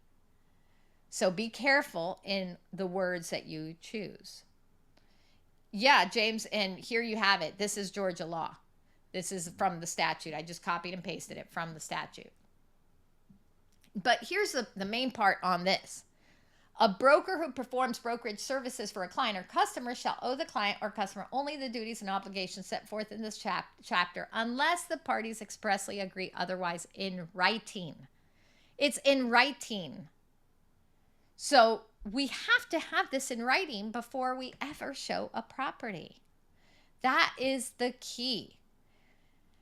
And then whenever a broker with an existing brokerage relationship with either a customer or client enters into a new brokerage relationship, the broker shall timely disclose the fact and the new brokerage relationship to all broker customers or clients involved.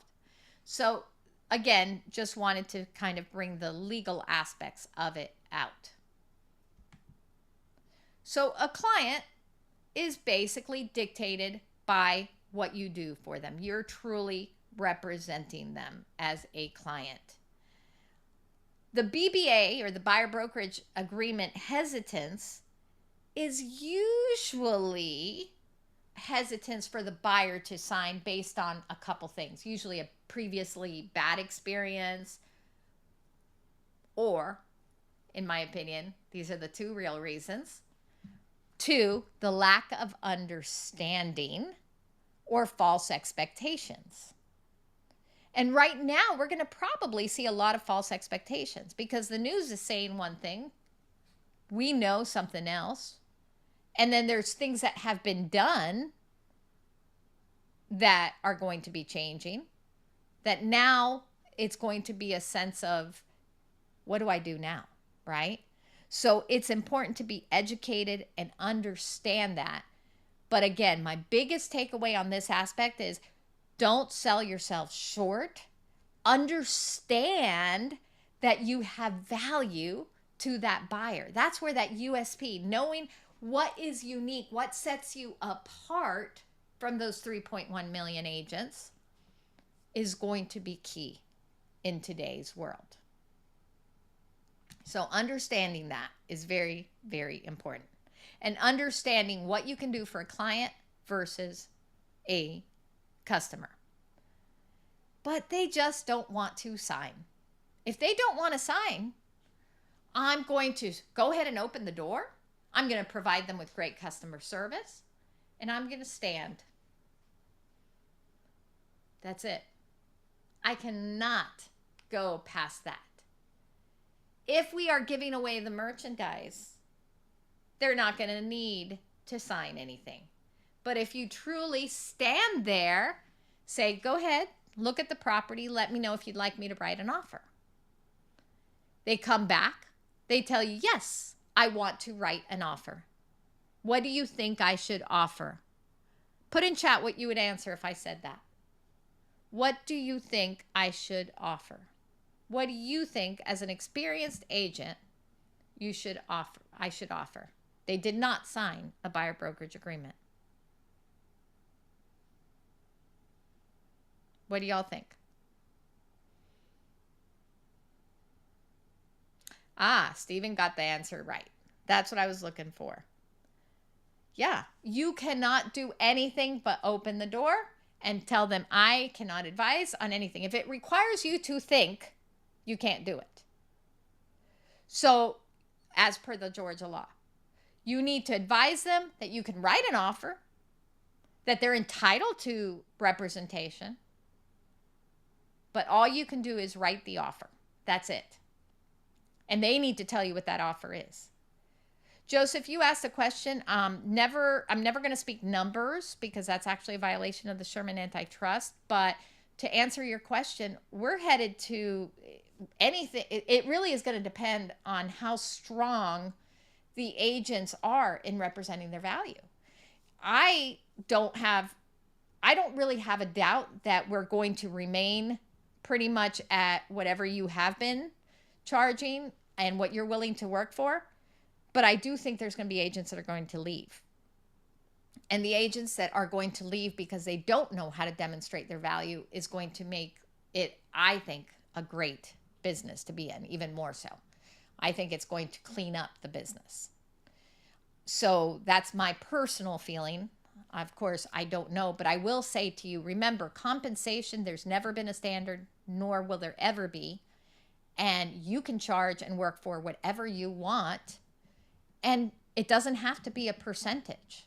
Remember, you can change it and make it, instead of a percentage, a flat fee, a number, whatever you want. There is no standard.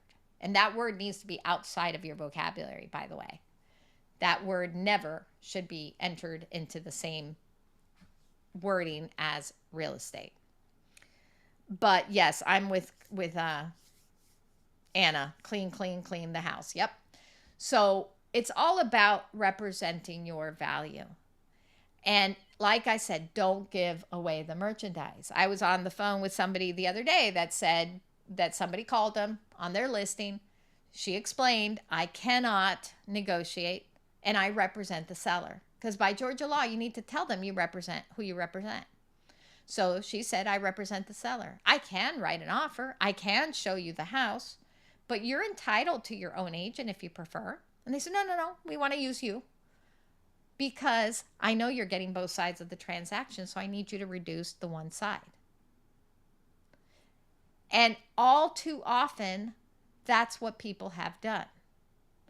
So you're giving away that merchandise. Yes, you may have to walk away from a few. But my thought is I am not negotiating my value. That's my integrity. So I am going to tell you my compensation, if you get asked that question, and we made it easier based on the listing agreement now, my answer to that would be my compensation with the seller has absolutely nothing to do with my contract or compensation with you. My contract, my agreement is between me and the seller. If you choose to use me to write a contract, that's between you and me. And my compensation has nothing to do with you. So that would be my answer. Now, keep in mind, working with somebody as a customer, there is absolutely no responsibility or commitment to pay you. Be aware of that. Even if they sign a customer acknowledgement form. So why do it? I would show it if I'm the listing agent because it's in the best interest of my seller to show it. But I'm not going to go show somebody else's listing with a customer relationship. It's a waste of time. Unless you like to show houses for free. Or no commitment of financial gain. So just be aware of that. The customer acknowledgement form simply talks about the representation or lack of not the compensation. So keep that in mind. There's a form that GAR has that I really don't even know why it's in existence, but it's a non-exclusive buyer agreement. Same thing. You know, I don't know. To me, you need to have your worth. You are not stuck up or arrogant if you know you're good. You are providing a service of value. So value yourself. And my answer to anybody that says, well, I'm going to reduce it because I want to get more compensation. First of all, you're still going to work for both sides. And if one is a customer and one's a client, I see that as a conflict of interest in so many different ways, even as a customer. Because now I can't get full transparency to you as a buyer. So how do I know I'm best representing my seller? That's me. That's my personal conviction. You guys have to do what is good for you. But to me, no amount of money to be on both sides of the transaction is enough for me to risk my license or my livelihood. So that's a decision you guys have to make personally. But my thought process is, if you're so fast in reducing your value, how strong will you be in the negotiation of the home I'm about to purchase or on the home I'm selling? I'm going to question your value. So be aware of that. And don't be so quick to reduce your own value. Because my answer is, if they're going to negotiate, if they ask me if I negotiate, absolutely, we can go up. Because if we go up, we can actually add some extra marketing that I wouldn't have done normally. So how about we go up a little bit and we'll do, that's not what I meant. You know, so stop them, but face it. Face it up front. And that's going to help you. So you want to discover these needs. The first meeting, you want to discover their needs, right? You want to discover their expectations. How long do you have to create a first impression? What do y'all think? Put it in chat.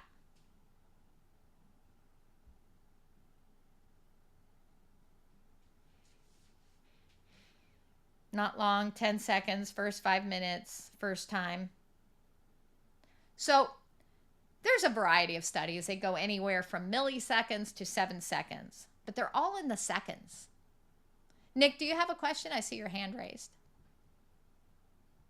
You can unmute yourself if you do. Okay. They all suggest seconds. Nobody suggests minutes. Now, I commented on my negotiating class yesterday. The last impression is a lasting impression. So not only do we have the first impression, we also have the lasting impression. And so it's really, really important that we create that first impression well and fast. Because whether it's 5 seconds or a millisecond, it's fast. So I'm going to know my assessment, my first assessment of you is going to be based on how you question my needs, how you are sensitive and empathetic to my needs, all of that. So we want to discover those needs methodically. One of the exercises that I like to use when speaking to a buyer is, if money had no bearing, you had all the money in the world, it was not an obstacle, and you could buy anything anywhere in the world to be your home, what would it look like? Every time I bring that up, people say, ooh, that's a scary question. You're going to make them describe a castle, right? You know that in all the years, I've been doing this since 1994, only once or twice has somebody actually described something unrealistic. They almost always will describe something really quite realistic. And it's creating a rapport, because in me doing that, if you think about it and do it later with your friends or family or whatever, or a client, in me doing that, I'm also actively listening and doing that, performing that listener's judo, where I'm listening for things they mentioned and things that they did not mention. So all of a sudden I'm hearing them say, yeah, it would have this great yard for my dog to run in. It would be fenced. Oh yes. And we would have dinner in my formal dining room. You know, so now I'm hearing all that. What I didn't hear was an open floor plan because they said formal dining room. So now I have additional questions I can ask. And we have fun doing that because they think in their mind, they're like, oh, wow, if money had no issue, it would be so much fun. It would be this, it would be that. But like I said, almost always they give you further insight, even more so than if you said, how many bedrooms did you need? How many bathrooms did you want? Is a yard important to you? Now you're having them get creative and they're going into their own emotional side and they're telling you more about not only their needs and desires and wants, but their motivation. So just understand that. Just like Mike Ferry, who's Tom Ferry's dad, who I was coached by in the 90s, he used to have us ask the seller when we were doing survey calls, because you can always call a survey for a survey, even in a DNC, in a do not call. And we would call and we would say, if you were to move, I know you're not moving right now, but if you were to move, where would you move to? And now you're creating that creative thought process in the seller. And the seller's like, well, I think I would move to, I think I'd move to Miami to be closer to my grandchildren or whatever they tell you. So now you've got that motivation. So if you were to move, what would be that one thing that would move you? Well, my kids having kids, right? Or whatever that answer might be. So now you're kind of getting to the root of everything and you're doing it in a non-invasive, non-corporate sounding way. So that's one of the methodical ways that I like to see done, both in observation for sellers or buyers. I hope you guys try it and see what you think. But always be realistic, be empathetic, and always be reassuring. One of the things I'm taught in when I'm teaching is I'll say, you know, they always tell you, repeat the names, be assertive, be thankful, be grateful. And I'm seeing something Nick wrote real quickly, but first impressions are sometimes prematurely made, especially if you or your color tone don't look like theirs. But you can overcome it and leave a good lasting impression with your knowledge, demeanor, confidence, and personality. Never give up or settle. Thank you, Nick. That is great advice. And absolutely, that's why I led with the last impression is the lasting impression. Because even though you might not have formed that great first impression, it can be developed. It's a little bit more work, but it certainly can be developed, right? I mean, how many times do you hear about couples that met and they weren't really clicking, and then later on, well, you weren't as bad as I thought you were, and you know, years later they're married, right? It could be anything from relationships to friendships to anything. So absolutely, never give up or settle. Great advice. So be realistic, be empathetic, be reassuring. So if, say, Sheila says to me, you know, I really want that fourth bedroom because I need an office. And I know that there's nothing out there that Sheila wants that has that fourth bedroom. I might say, Sheila, it sounds like you want a space that you could use for yourself as for work. Would it be so crazy or ridiculous if maybe it was a loft area that would be a little bit outside of where the floor is or the main level is? And that might make her think through it. Or a real life example is yesterday, my husband was working with a buyer. The husband wants one thing, the wife wants another. Never happens, right? And the husband wants a totally different area. The wife wants a totally different area. One wants one story, the other one wants 2 story. So my husband's answer was, what if it had a master on main? Would that work? Or what if there was, you know, an ensuite on main level? Would you be open to a 2-story then? And she's like, yeah. And then yet the husband wants an area with a big yard and wants to be kind of out in the country. So of course the compromise there was more, what if we went somewhere else and he found an alternate area location that still has that hometown feel that you're looking for? Okay, I'm open to that. So again, it's being realistic, being empathetic, and being reassuring. So, he could have said, oh, you're crazy. There's no way you two aren't even going to come up. I'm shocked you're even married, right? He could have said something like that, or he could have been frustrated. But instead, he said, I'm going to start a search, and I'm going to put both of your needs in there. And I'll make sure that the 2-story we only look at the ones that have the bedroom on main. Because I understand you're concerned about your health and you're concerned about walking up and down the stairs. But I promise you, I'm going to do everything I can to find that home for you. So he was realistic, he was empathetic, and he was reassuring, right? So that is another way you're really going to wow them. But he was also the voice of reason, because we do need sound logic. It's not maybe out there. So let's see where we can compromise. Let's look for that middle ground. The LAIR method, has anybody ever heard of this? Listen, acknowledge, explore, and research and respond. Many corporations teach the LAIR method because it's basically your active listening. As humans, we have the tendency of skipping some of these steps. But we really need to take a moment and think about each one of these steps. As we're doing it, we're going to wow the client by doing that, because they're going to be felt heard, and they're going to be feeling understood.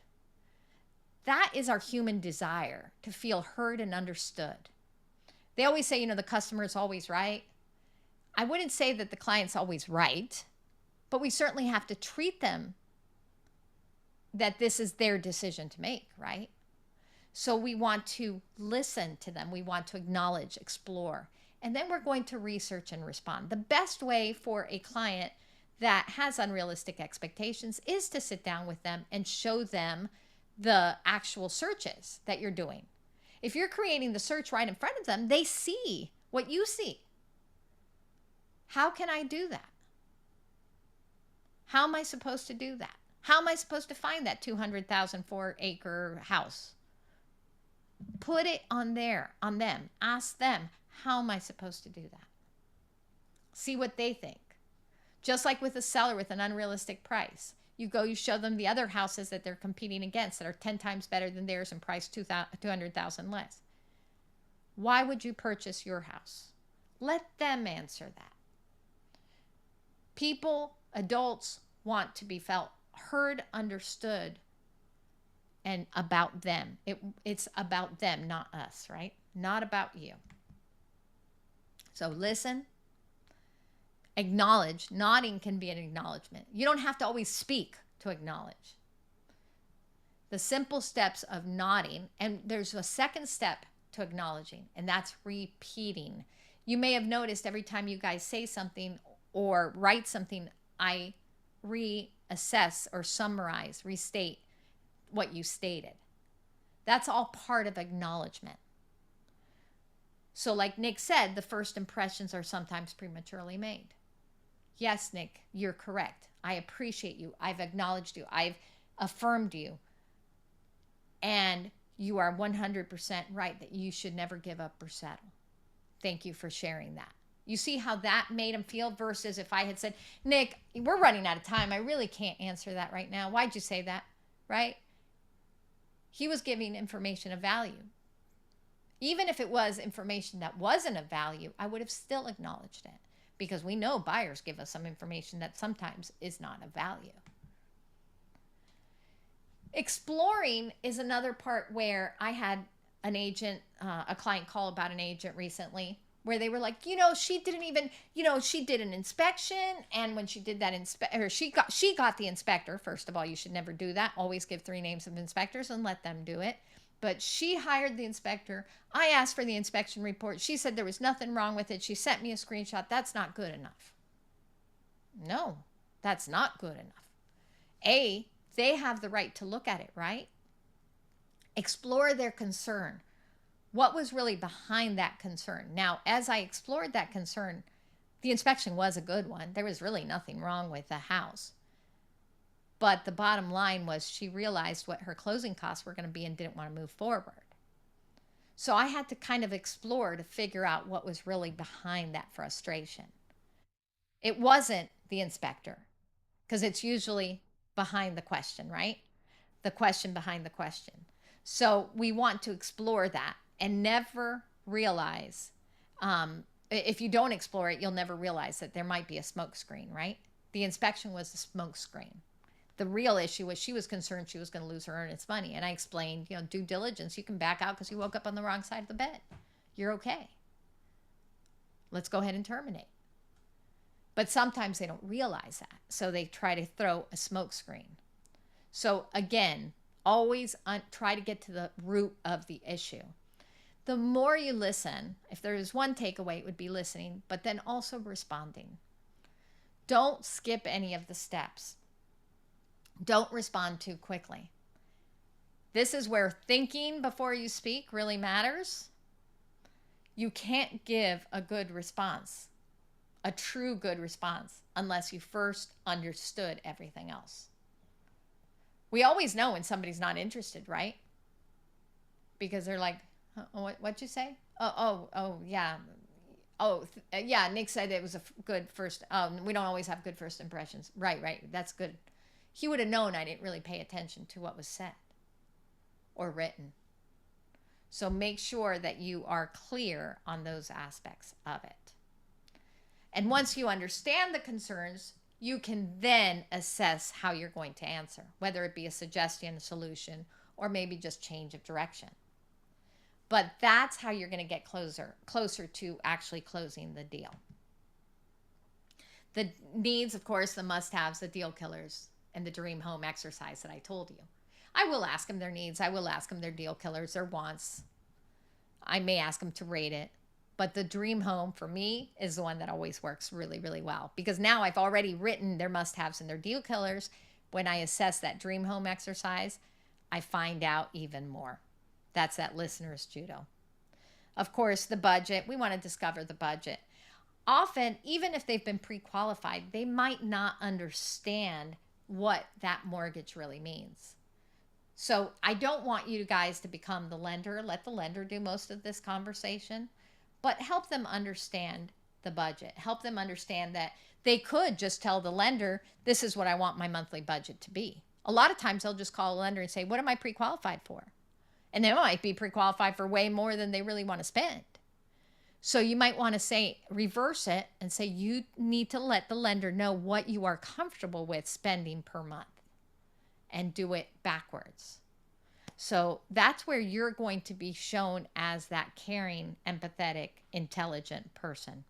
Always have your lender on standby, by the way, because your lender should always be available to you to be able to have that conversation.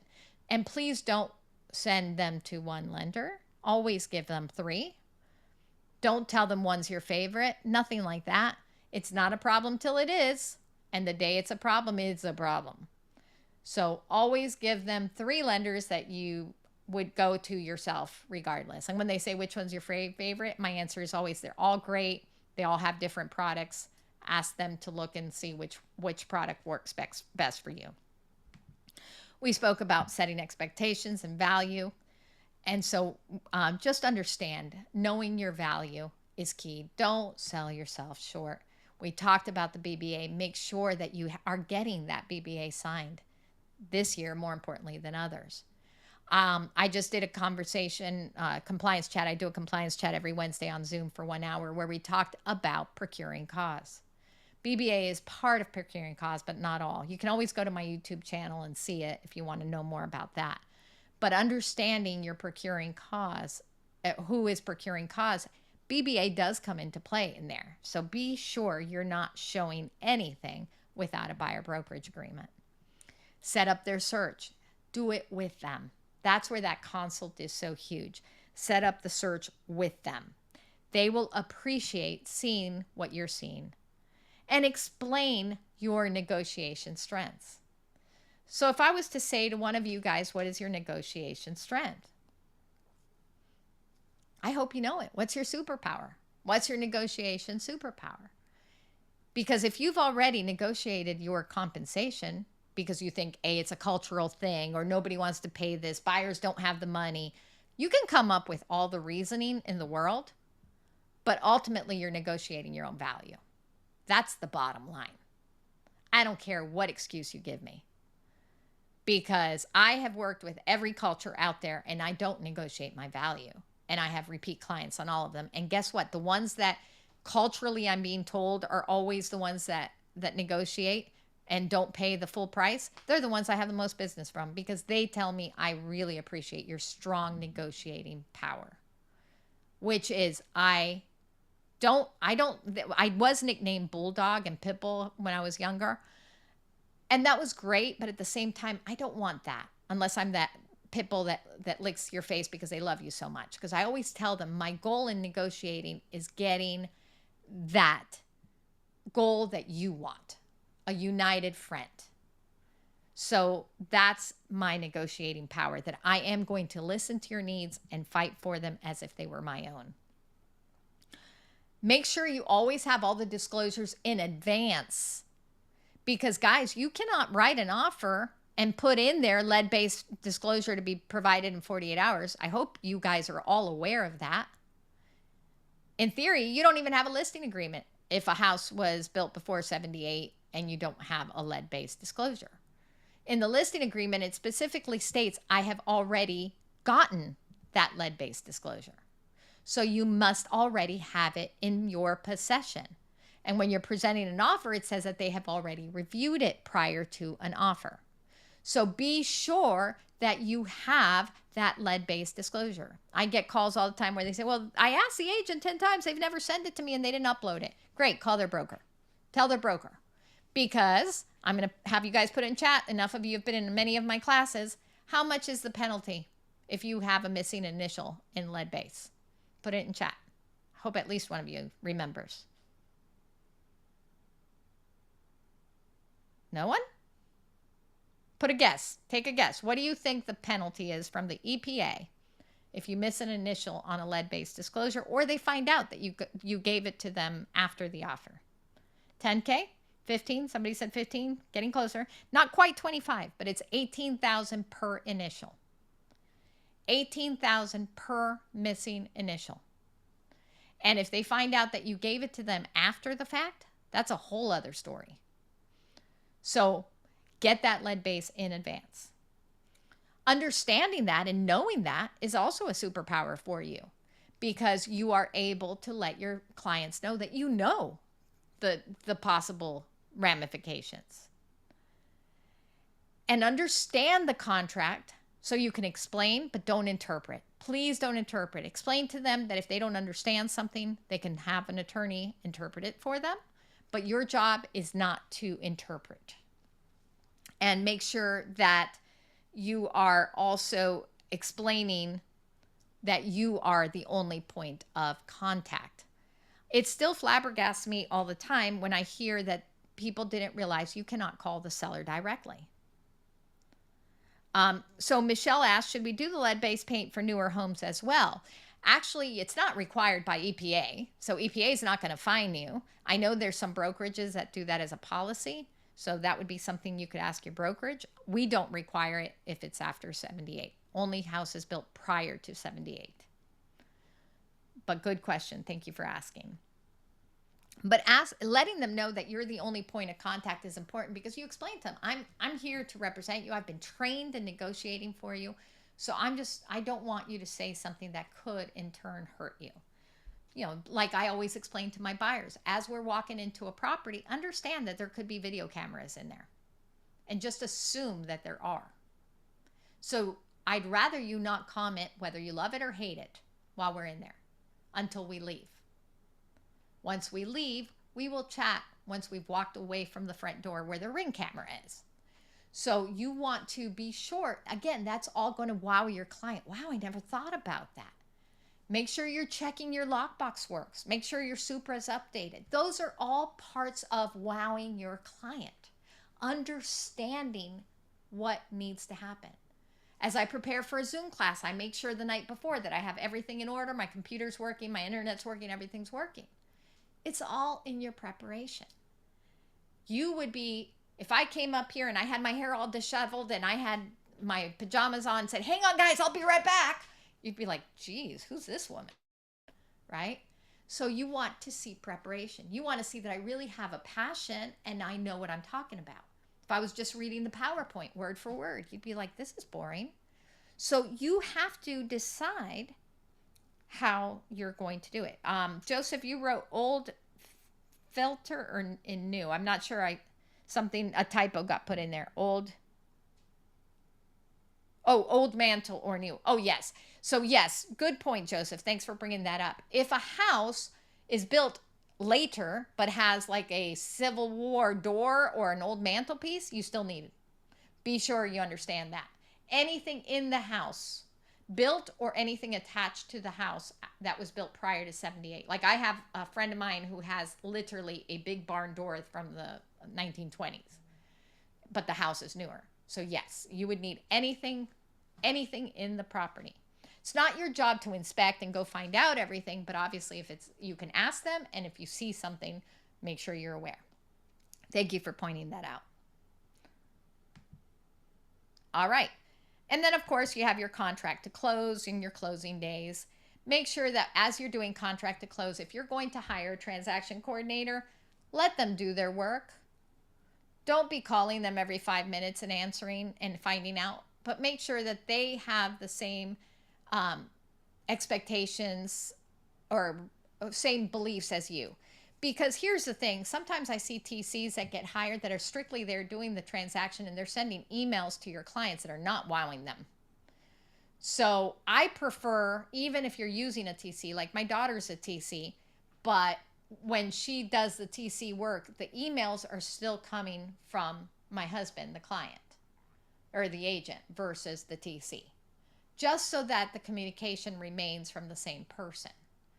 The TC is doing all the paperwork and all that, but the emails are still coming, or at least being reviewed by you.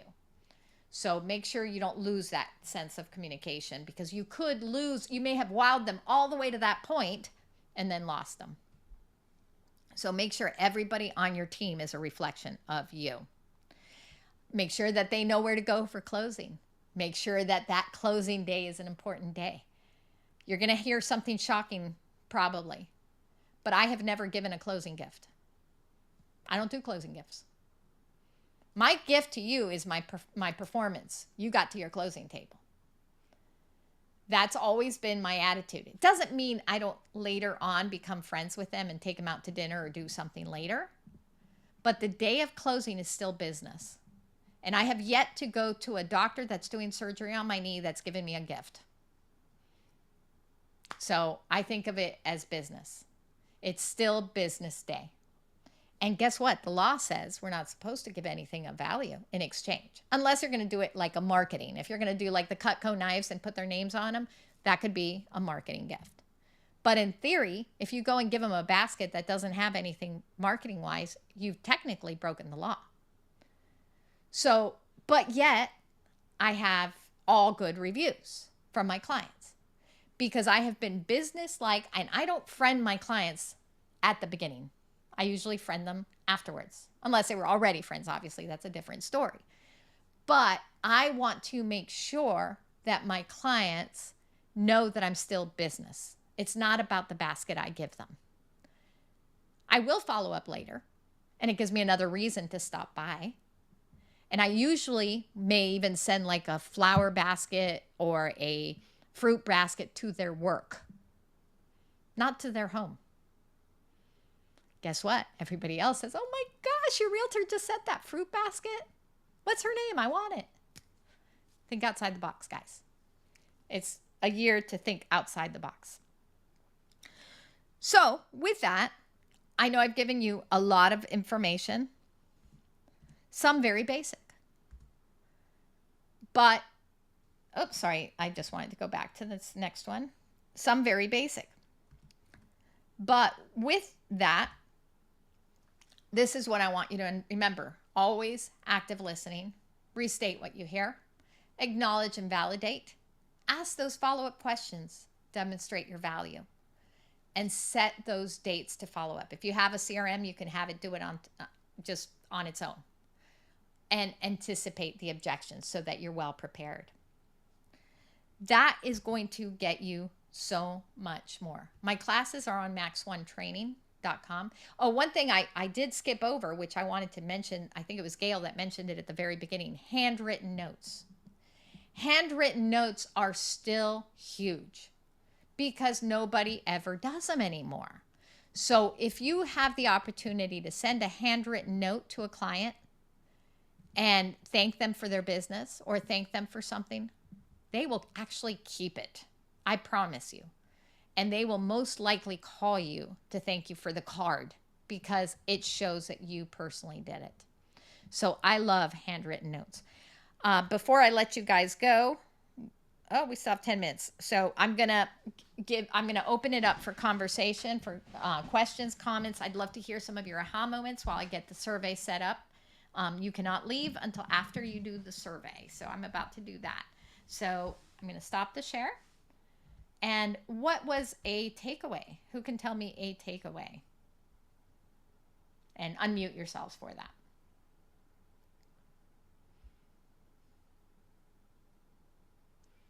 Yeah, Michelle doesn't. Mm-hmm. Can you hear me? I can. Go ahead. Okay.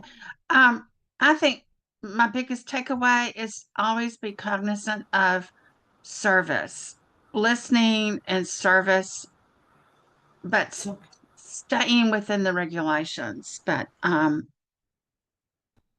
top-notch service. Be better than the other agents. Be better than the other agent. I love that. Absolutely. Anyone else?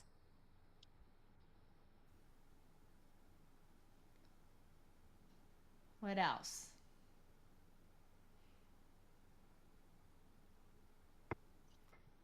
There are many, Niraj says there's many ways to wow your clients, but the important thing is to get to know the style of your client and adapt to it. Yes, great takeaway. Thank you for that. What else?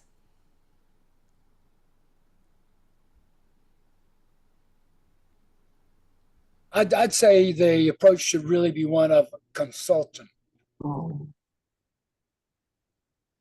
Absolutely. I love that. You want to be the approach of consultant, the approach of solution maker. We're not doing sales, right? Yep. Thank you for that. Absolutely. Anything that anyone's going to start implementing a little differently or changing a little bit? What do y'all think? Oh, I love what Miranda said, though. Answer your phone and follow up. Follow up and follow up. Absolutely. Staying professional, says Nancy. Absolutely. Okay. So you guys, Carol, you had something? I see your hand up. Yeah, I was gonna say, stay consistent in your customer service and representation in whatever you're doing, and always listen. It's always a good thing to always listen and don't talk over people or try to give your point of view of stuff. Take what they want and try to do your best to do what they need. Yes, I love that. Thank you, Carol. Always listen. And yeah, if you think of that layer method, that's going to help you a lot. I actually have layer on next to my computer at all times. And it even works in a relationship. I'm teasing. But it probably does. It does. So with that being said, go ahead and put your information in chat. This will be the last time you have to do it. You do have to make sure you have followed on the survey. You have completed the survey as well. And then, because I see that there's still about 10 people that have not completed the survey. If there's no survey, then I cannot put in the credit. So make sure. Stand out with your experience, says BB. I love it. And I will send everybody the sheets that I have. It is a Canva template. You can use it at your leisure. And, see what you think of it. Love to hear your opinions. I'd love to see you guys at new classes every Wednesday. I do have a compliance chat. You'll be receiving an email. Probably goes to your spam, so check your spam. But I love Wednesdays because it's really like a brainstorm session, a mastermind. So go ahead and make sure you have completed. I see about 8 people missing on the survey. Felicia, it should be up on your screen. Thank you, Ian. Felicia, you might want to just minimize the view on the top right and you might see it there. Yep. All right, I see 30. I'm still missing about 7 people. I need y'all to sign. If you've done that and you have put your information in chat, then you're welcome to go and you have a great day. Hongwei, it's in there. It's already on your screen. You might minimize. Go ahead and minimize and you'll see it.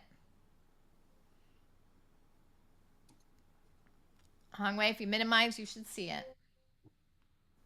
Still missing about 7 people. Absolutely, Mary. Have a great day. Have a good weekend. So if somebody's looking for something to read, there's a good book called Consultative Selling from about 30 years ago. Yes, I have that book. Thank you for sharing that. Absolutely. Hongwei, it should be on your screen. Minimize everything else. If you go to the top right, you see a view button and you can change the view. So if I use my phone, can I see it? Ooh, not positive. You should be able to maybe search through your screens. I don't see a link or something. No, it's not a link. It should be right on your screen, like when I was sharing the screen. It should be the same way. I have you. I used my phone actually. I did a city survey, so she can try that. Okay, what did you do, Rui, to see it? What did you do, Rui? You use my phone. Yeah, I used my phone, so and then it came up. You asked me for the survey, so I did that. Okay, so it might, but was it just like a pop-up on your phone? Yeah. Okay. Yes. Yeah. So Hongwei, maybe minimize other screens and you should be able to see it.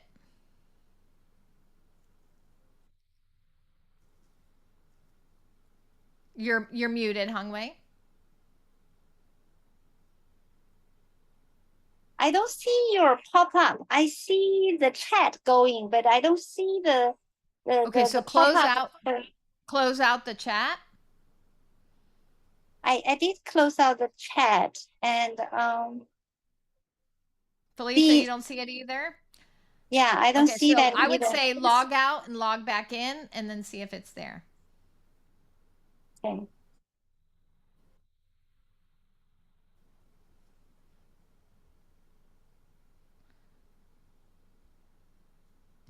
Who else doesn't see it? I know there's still another couple people that haven't filled it out.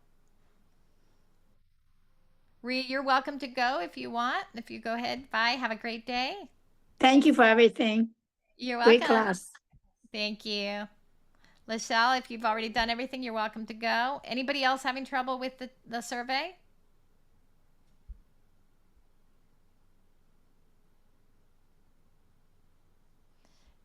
If you're still having trouble with the survey, just put it in chat and I'll go ahead and send it to you separately, I guess.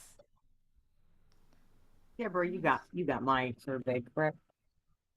I don't see who it is. I just see like if there's missing people. So if you did it, then you're fine. Yeah, it should have been 4 questions. Thank you, Lachelle, and have a great day. Nick, were you able to do it? I can't hear you. You're muted. I thought I did it already. Okay, if you did it already, you're welcome to go. Yeah, I was asking everybody for this text message app, which I really need that, and I didn't know if there's a better one, so I don't go look for it. Okay, I'm going to send everybody a follow-up email. Okay. And I can send you the text apps that I've used in the past. Okay. All right. Thank you very much. You did a great job. You're welcome. Thank you. Have a great day. You too. Michael, are you still having issues? Felicia, were you able to see it? Hongwei, were you able to see it now? I just submitted. Did you see it? I'm sure. I don't get the names. It's all anonymous. But if you did it, you're free to go. Yeah, I just did it. Okay, alrighty. Thank you. Okay, You're bye-bye. welcome. Bye. BB, were you able to do it? You're muted, so I can't hear you.